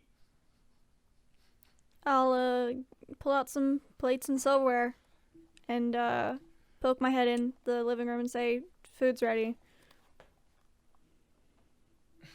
Cool. You have these fancy... I'm sorry, a stink bug just landed next to me, and I am not happy about that. Hello, Get out. friend. Anyway, you have these plates all ready, prepared. Or no, you have these plates you guys barely ever use. Like these nice dinnerware. Meant for guests, but you have never used them once in your life, Adira. So they're very the fine dusty. china. They're very dusty in the cabinet. Well, she'll take them out and rinse them off first, but if this is what they're meant for, might as well let them have their time to shine. Alright, so you bring the silverware, the plateware, and the pies into the living space, and you all have this dinner in front of you.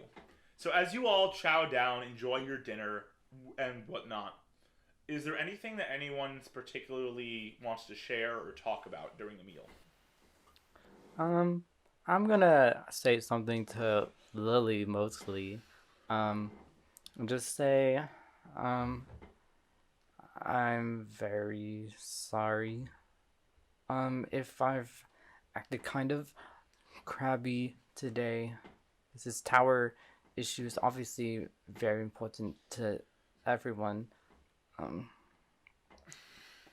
But if, I mean,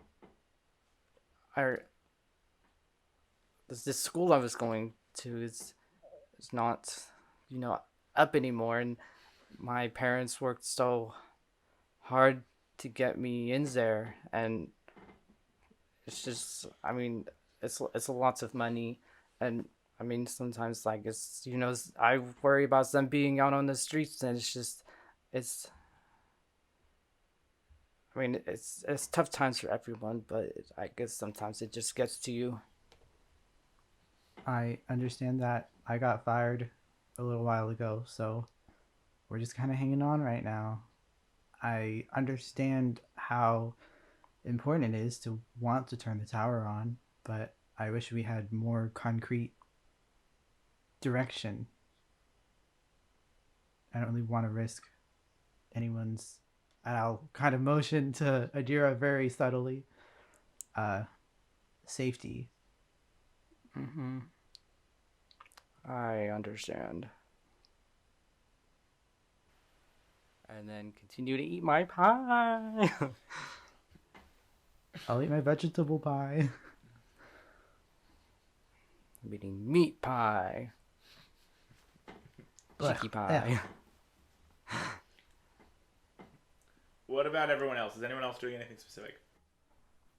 I think I am trying to figure out what I think about Bo, because I was really mad about him brushing me off initially, but I'm also glad that he seems cool with me coming along. So I'm kind of internally conflicted about Bo. I'm like, is this guy cool? Is he lame? What's up with him? Can you make a stealth check for me? I'm just staring at him.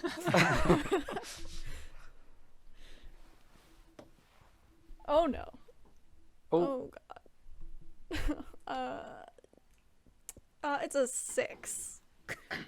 Well, that does not come close to Bo's passive perception.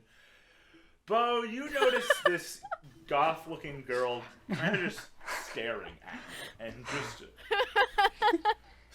staring. Head empty. I'm just looking.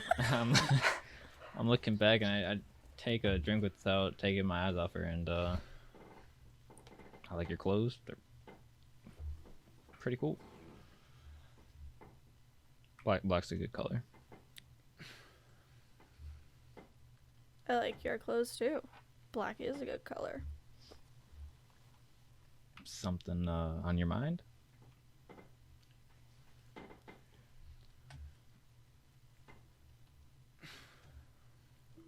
Nothing that you need to know. Alright, I'm not trying to pry. Just noticed you were looking my way for a long time. I'm trying to figure out if I like you or not. You probably won't. Not too uncommon. Well, if that's the case, you probably won't like me either. That's also not uncommon. Well, we'll have to wait and see, won't we?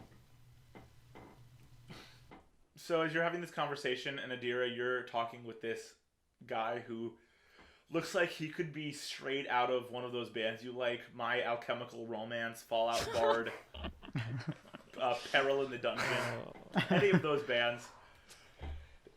You're trying to figure out if you like him or not. Lola, what are you up to? I'm just portioning out food for Lola. For Lola.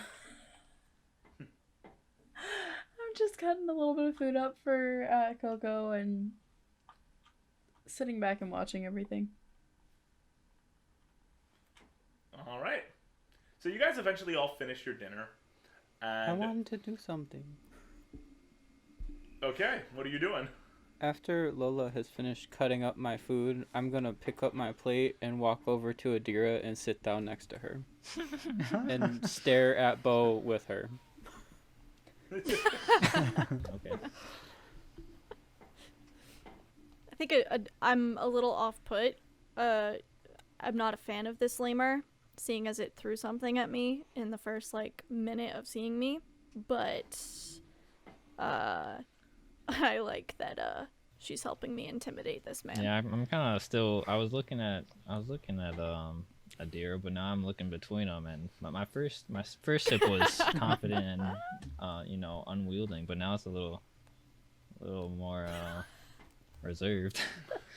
I kind of look up at Adira and then look at Bo, look back at Adira, smack my hand on the table while staring at Bo, and then continue eating my food. Bo, you may be off-put, but you've seen much worse and weirder in your life, so you're not intimidated. You're just off-put. Yeah, it's a bit weird.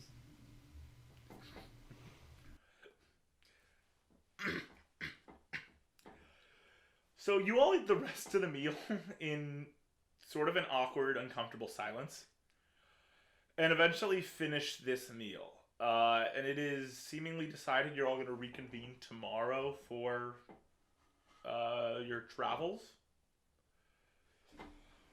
I fell asleep next to Adira, with my head on her.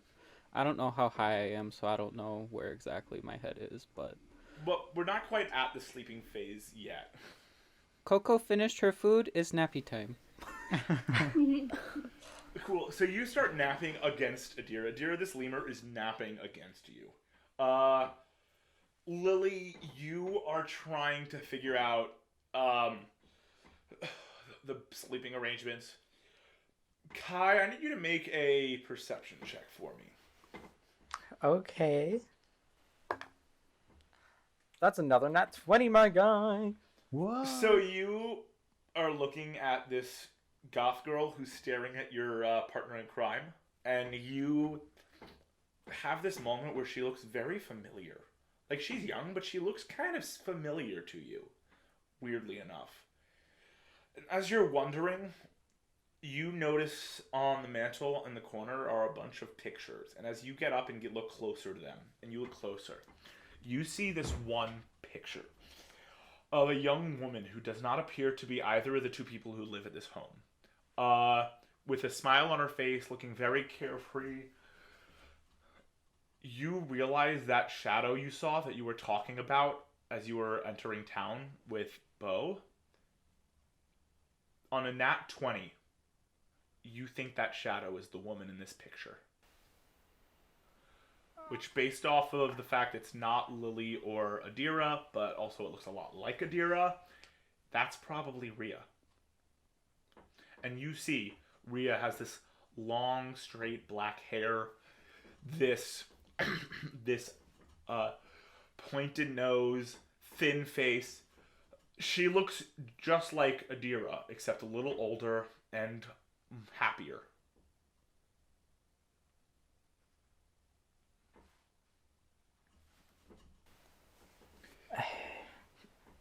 Lilje, Yes. can I talk to you for a minute? Mm-hmm. Okay, I want to like kind of like go out somewhere private. Do you want to go outside? Okay, you guys head to the porch then. I was going to say the kitchen, but you guys head to the porch. Okay, I'm trying to think of how I'm gonna say this. I had this weird experience the other day. I guess you could call it a nightmare. And I was in Dark Void, and I saw your picture. Someone, and it had someone who looked like someone that I saw in the dark void, and I'm pretty sure it was Rhea saying something. Lilje, you know Dark Void is the plane of shadows, the plane that souls go to when they turn into shadow, and they pass into shadow, and they die when they are deceased. And she was saying something to me like, bring him back. I mean, who knows if it actually means anything, but you should know that.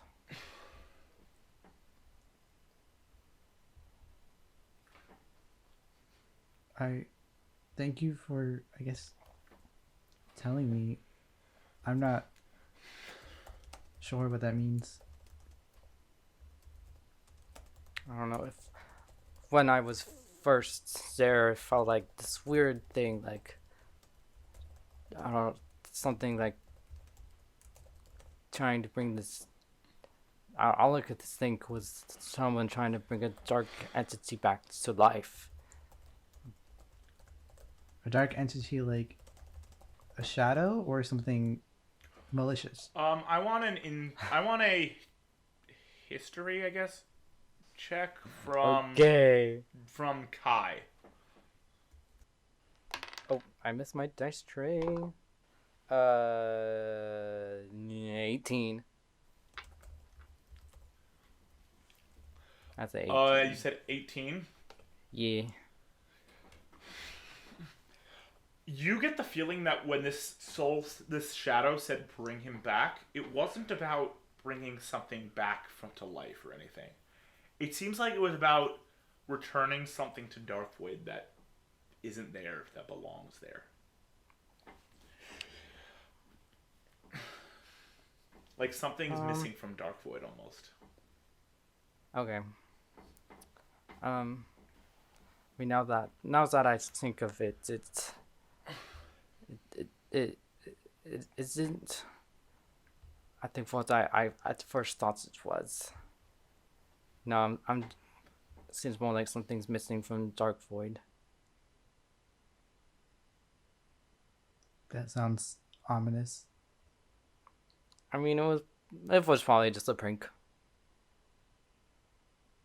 I mean, or a nightmare. That's what I said first.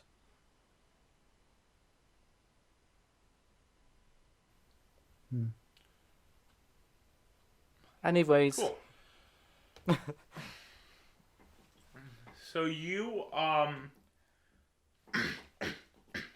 you both head back inside. It becomes evening. Evening becomes late. Everyone kind of gets set up in the house for the evening. Lola, do you return to the inn with Koko and Ren, or are you staying at the house overnight? Well, we already paid for the next night at the inn, so... And we need to collect our things. We left everything there. So the three of you leave for the inn after a long night. Plan is tomorrow morning to return to this house. Lilje, you set Bo and Kai up in the living room. Give one the couch, one the love seat, which is a recliner.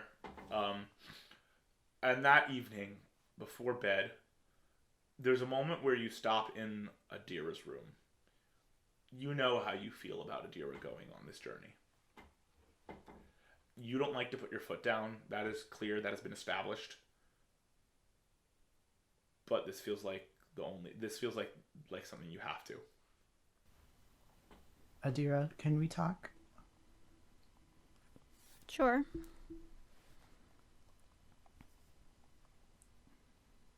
You and I both know that I'm not worried about you being able to handle yourself. And I know Bo seemed okay with you venturing with us, but I feel like we both know that it would be best if you stayed. I don't think we both know that because that's not what I think. I want to go. I'm sorry, but I don't think it's a good idea. Why not? It's too dangerous.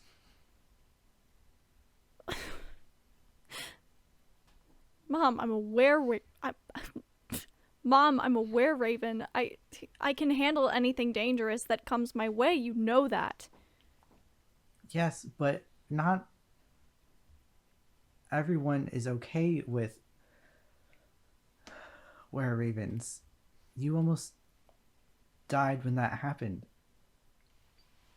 I don't want to risk anything happening to you or you accidentally hurting anyone else. Okay, and what about you? What do I do if it's too dangerous for you and you don't come back? That Maybe you shouldn't go. You don't have talons and a beak to fight against things with. You're just a woman with paintbrushes. What are you going to use that for? Lilje, I want you to make a wisdom save. not again. Being intimidated by my daughter. Ooh, that's a 6. Oh, You know that there is something she does not know about you. Something divine, magical. But in this moment, the argument you're getting from her when you're putting your foot down, this talk back, wells up, and you can't withhold that information any longer. And you know you never told her about what you do to protect her, but now is as good a time as ever in this anger, this tension that's rising to say something, it seems, in your head, in your mind. I am not as weak as you think I am. Okay. What does that mean? Do you remember that day when we were painting and something happened and everything kind of exploded? All too well, yes. Well, due to who your other parents is, there are things that you can't control. And due to another friend, I can.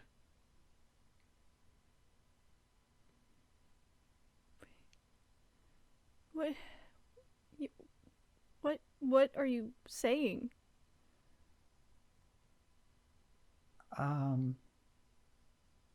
I'm going to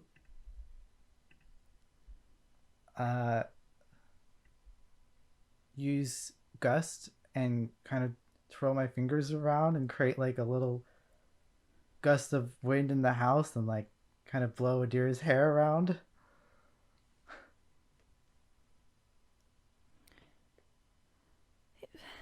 So what, you've been using magic to control me? Not you. Just, I guess you could say, chaos that resides around you.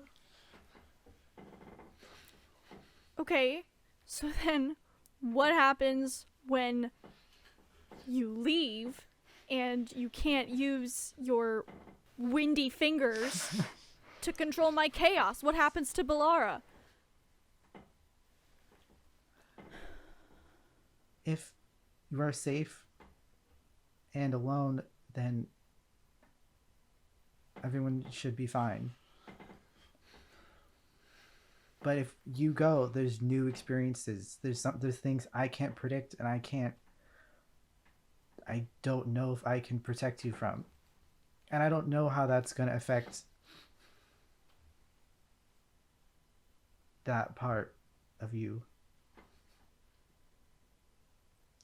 So, am I supposed to just stay in Bellara forever then? What happens when I grow up? I'm almost 14. I'm almost an adult. What happens when I want to leave? Are you not going to let me leave? 14 is not almost an adult. We still have Apparently time to figure 16 out. is enough to be an adult and deal with adult things. Why would you say that? Because I'm 13 and you're 29. I'm capable of math. Adira, make an insight check.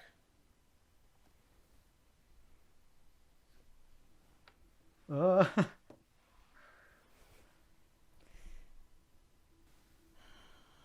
16. I'm sweating.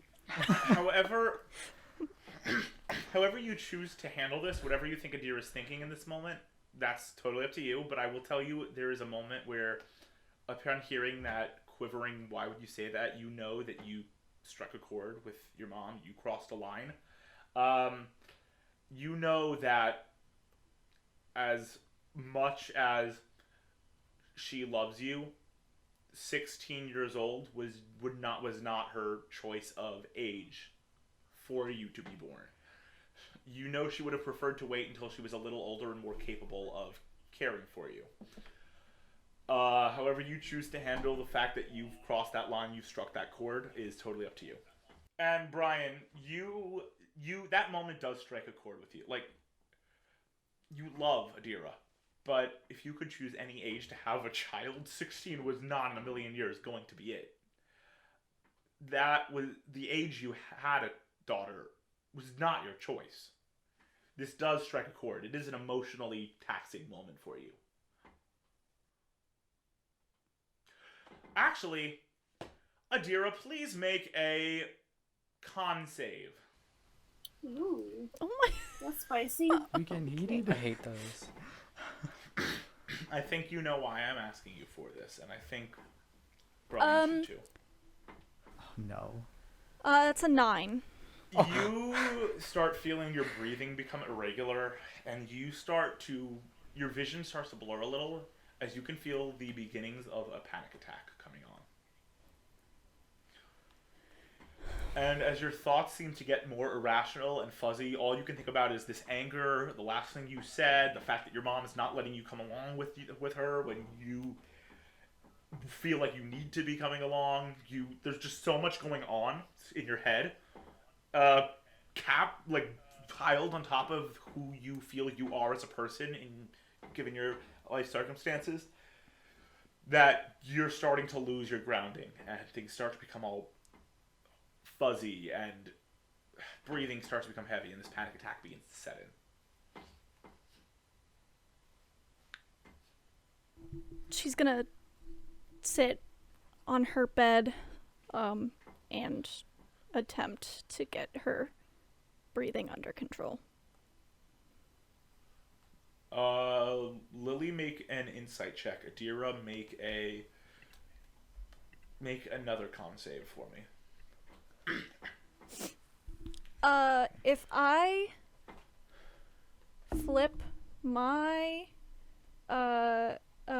flipping stone to the side of the essence rune, can I add a +2 to my con save? You can. That is the point of that side of the stone. Sir DM. I got a 14. Hey. Oh, okay. That is a 26. So you start to calm yourself. You flip it, and you feel the energy start Sorry, to radiate a little. No, 26. I was right. You flip the necklace, and you feel the pulsing energy of calm start to wash over you, and it helps control your breathing. You feel a little better as you take a few breaths. Lilje, you see the beginnings of a panic attack that quickly subside from your daughter. 14 is a child. 16 is a child. I don't want you to have to go through anything that you shouldn't have to go through as a child. I will go.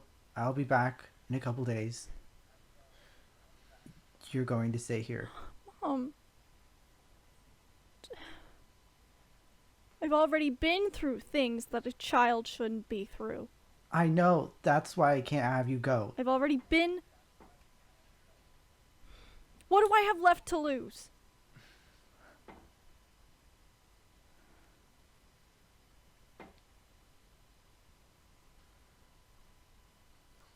Shoot.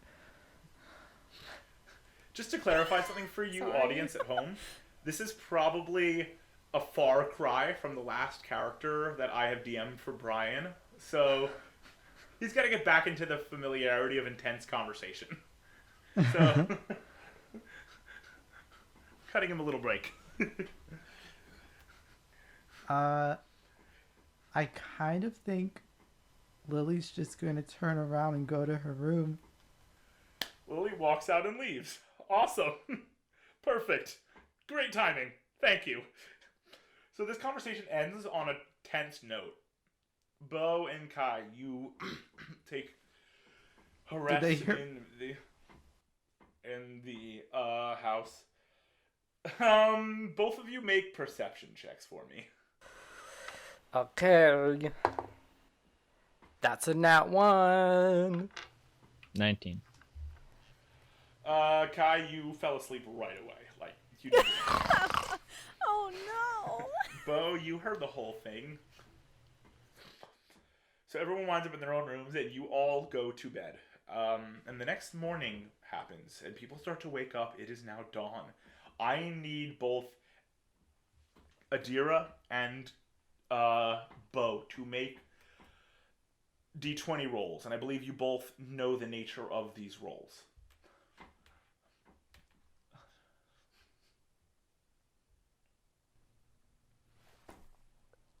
DM, you're not gonna believe it. It was a 3. You got a 3. What about you, Yep. Bo? The 3. A 1. Wait. Not 1. Okay. Let me just check something. Oh no! Sorry to your house. Okay. So, a little information for you, our audience. Both characters have aspects of their character that require them, at the end of long rests, to make certain rolls. Or, on a failure, something will happen. Both of our players just failed their rolls. So I have to roll some D100 rolls to figure out what's about to happen. So, as you guys start to wake up in the morning, two things happen. The first thing that happens is... immediately, Lily, you wake up. It's a calm morning. It's a quiet morning. Things might just be okay. They might not go wrong. And suddenly, in like almost the matter of a single moment, you hear what sounds like booms. The boom seems to come from one side of the house. The seems to come from another. You all wake up. Adira, as you wake up, your entire room is just drenched in a thick coat of grease. And Bo and Kai, you both know what happens as soon as you hear this boom. You both wake up. A vast explosion occurs in this living space. A vast explosion.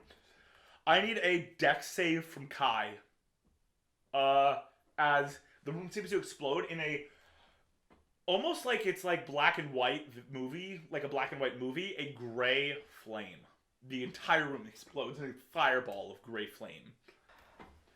I threw my dice like at my laptop first. Then I got a 16. You dive behind the couch just in time to avoid getting hit. You feel the heat, but you don't get hurt. As soon as the explosion subsides, you look up. There are furniture items all covered in this flame. It looks like normal flame, except it is like a gray, like it's in a silent movie instead of being orange and red. Lily, what are you doing? I'm gonna run outside of my room and see the explosion. And then I'm gonna run to Adira's room. You see the grease and the explosion, and you immediately have that moment of understanding of this is the kind of thing that has been happening to your daughter. These both probably happened because of her.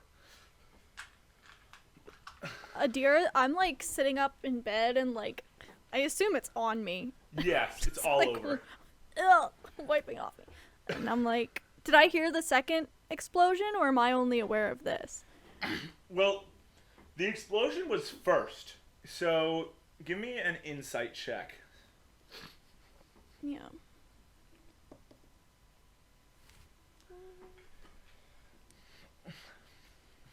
Uh, 16.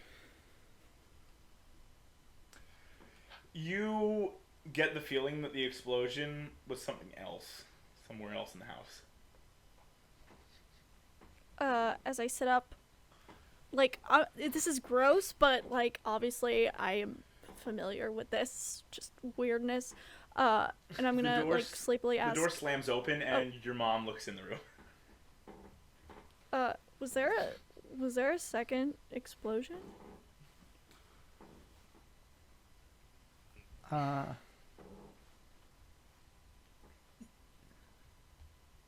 Yes. Did I do it?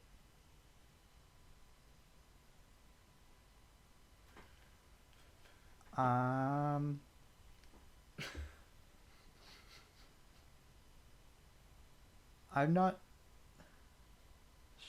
not sure. You think so, Lily?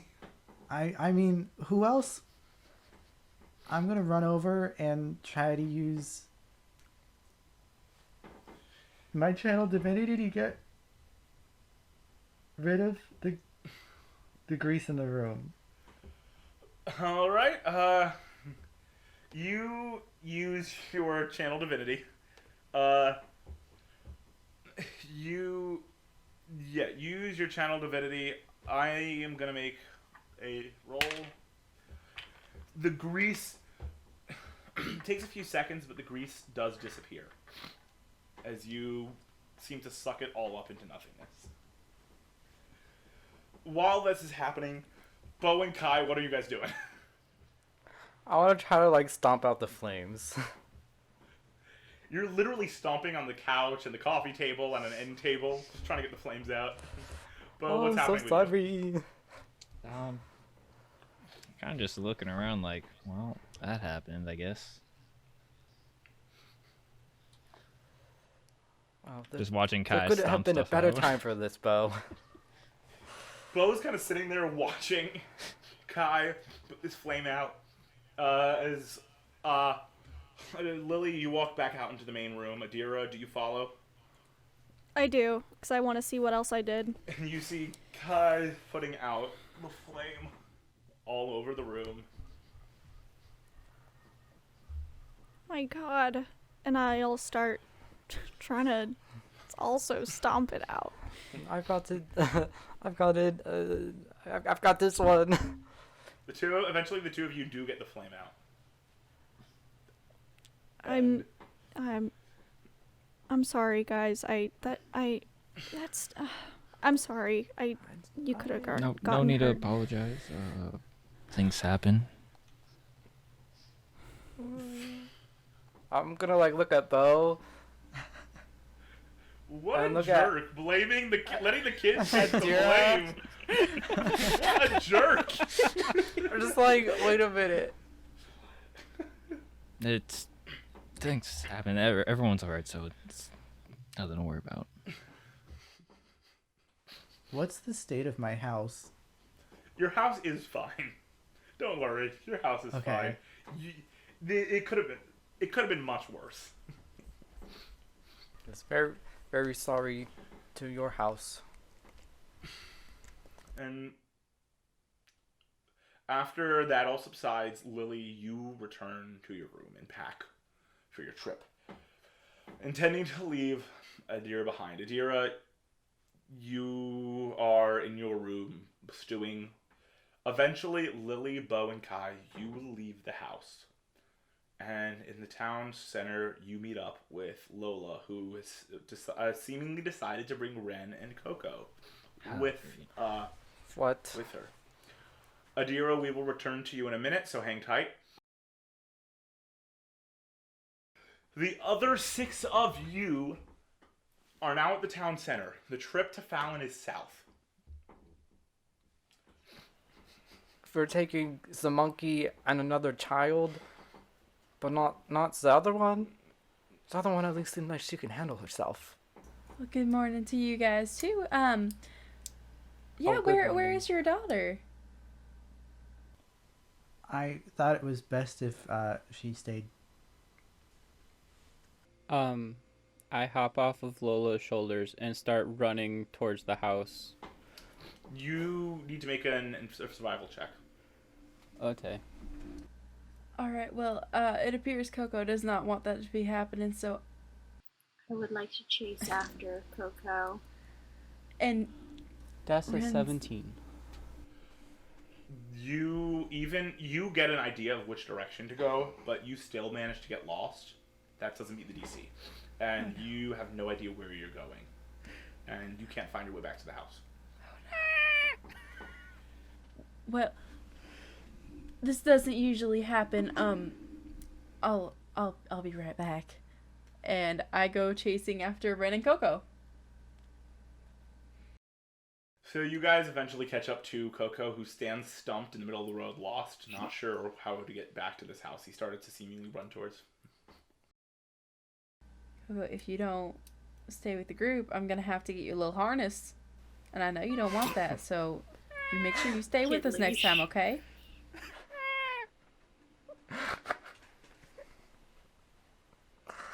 I would like As to I'm see it. sitting there, I just like put my hand up. I'm gonna grab with the sand. That's right. That's right. I'm gonna stand up and start walking. I need you to make a, nature check, Bo.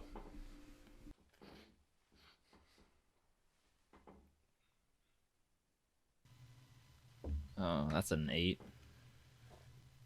Sun is getting higher, you're losing daylight, you probably won't make it there while the shop's open unless you go now. I guess I just shoved down to Lola and the other two. Uh, let's get going. We don't got much time. All right. Well, let's go. And the group of you, the 6 of you start traveling south out of town and down the same road that Bo and Kai traveled in on. Meanwhile, at the cursed house, Adira, you are sitting, stewing in your disdain for what's happened. You are being left at home to fend for yourself, not to go on this adventure. What are you doing? In all honesty, there's a good 20 minutes where I wallow in self-pity and just, I'm mad at my mom, I'm mad at who I am, I'm mad at life. And eventually, I pull myself together, and I just know that there's absolutely no way I'm letting my mom go on what might be an absolutely incredible adventure on her own.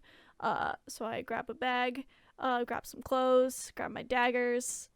I've got my own built-in weapons, but maybe I'll need them. My short sword.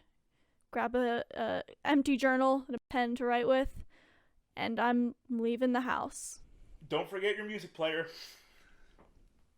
My bass? Oh, yes. I thought you were talking about my bass. But No, yes, I'm absolutely bringing my music player. Literally only has 4 bands on it. Just how I like it, yeah. And you leave the house and start to follow behind. You are traveling. Eventually, you catch up to the point where you can see them in the distance. I'm guessing... My ideal plan is to not let them know I'm following them until a moment in which I can prove myself useful. If there's like a fight or a deadly encounter or something that I can jump into and show that I can handle myself and I should be on this journey. Cool. Can I wave?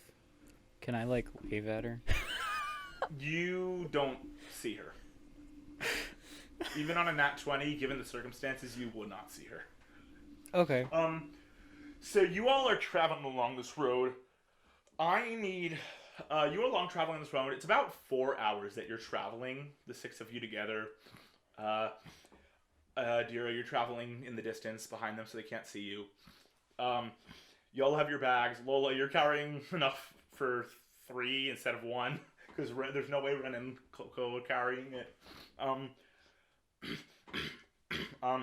Adira, I need you to make a perception check. Okay. Oh, God. It's an 8. You see what looks like a rustle from a bush in a split second. You can't tell what it is, but there's like a rustle from a bush up ahead. And before you can tell what's happening, up ahead in the distance, the other 6 of you suddenly hear a voice shout, "Now!" And these guys wearing what seems like metal breastplates, metal like goggles, like all scrap metal. It's all just scrap metal. And they have these scrap weapons jump out of the bushes, and they are surrounded by this like pack of these like small like steam drones, and everything starts charging at you, and you hear "ah!" as these things start to rush you in the middle of this road between the cornfields. And that is where you all need to roll initiative.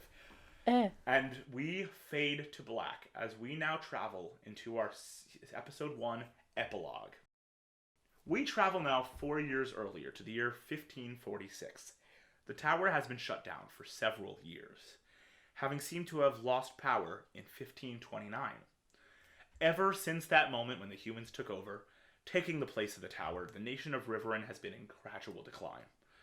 One of the aspects of the nation that has remained unaffected is Fortitude Industries, the creator of products such as the scrying tablet, the sending tablet, and the renowned Omnimech. In the month of Salis, it has been announced that Fortitude Industries is about to release a press announcement from the CEO and face of the company, named Ilsa Fisk. Ilsa arrives at this wooden podium with a backdrop with the Fortitude Industries logo. It is this metallic-looking F. And she addresses the audience in front of her, a ton of reporters. She's tall thin, with beautiful, long, dark hair that falls down her face. Her face is beautiful yet terrifying. Imagine Cate Blanchett in any role she's ever played. She's got this stern look on her face, like someone who is both adored and revered. And as she opens her mouth, she speaks to the crowd and says, "Hello, everyone. Today I am proud to announce a brand new project for Fortitude Industries. In the many years since the shutting of Omnis Tower, many in our nation have struggled. Our economy has declined, the quality of living has gone down, and you, our people, have suffered. I know, not everyone. We at Fortitude have been fortunate enough that we have maintained a steady stream of success. Our Omnimex continue to sell, and we will continue to make newer and newer versions for you and for your lives to become simpler. But we have many resources, more than just our Omnimex and tablets, and we want to put those resources to use. Beginning on the 1st of the coming month, a new division of Fortitude Industries will begin operation. This division, titled the Omnis Operation, will not be designed to make any projects or any services for you to buy. It will be one single service free for all. The Omnis Operation will be a research and fieldwork team with the sole purpose of restarting the famous Omnis Tower. Our goal is to find an answer and get the tower back up and running. It has been too long that we have lived in the failing country, and that we of Fortitude refuse to accept that any longer. If we succeed within the next 5 years, the tower should be restored and our nation saved. May the gods of Lilje guide us and help us in this journey. Thank you.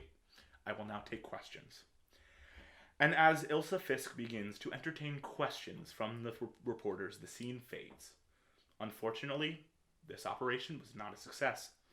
3 years later, in 1549, 1 year before the present day, the tower was no closer to being opened, and the operation shut down, seemingly, and all hope seemed to be lost once again. It will be a miracle if the tower turns back on. And that is where we end our first session of the race for Rivaryn. Woo! Ah, We goodness. did it, guys.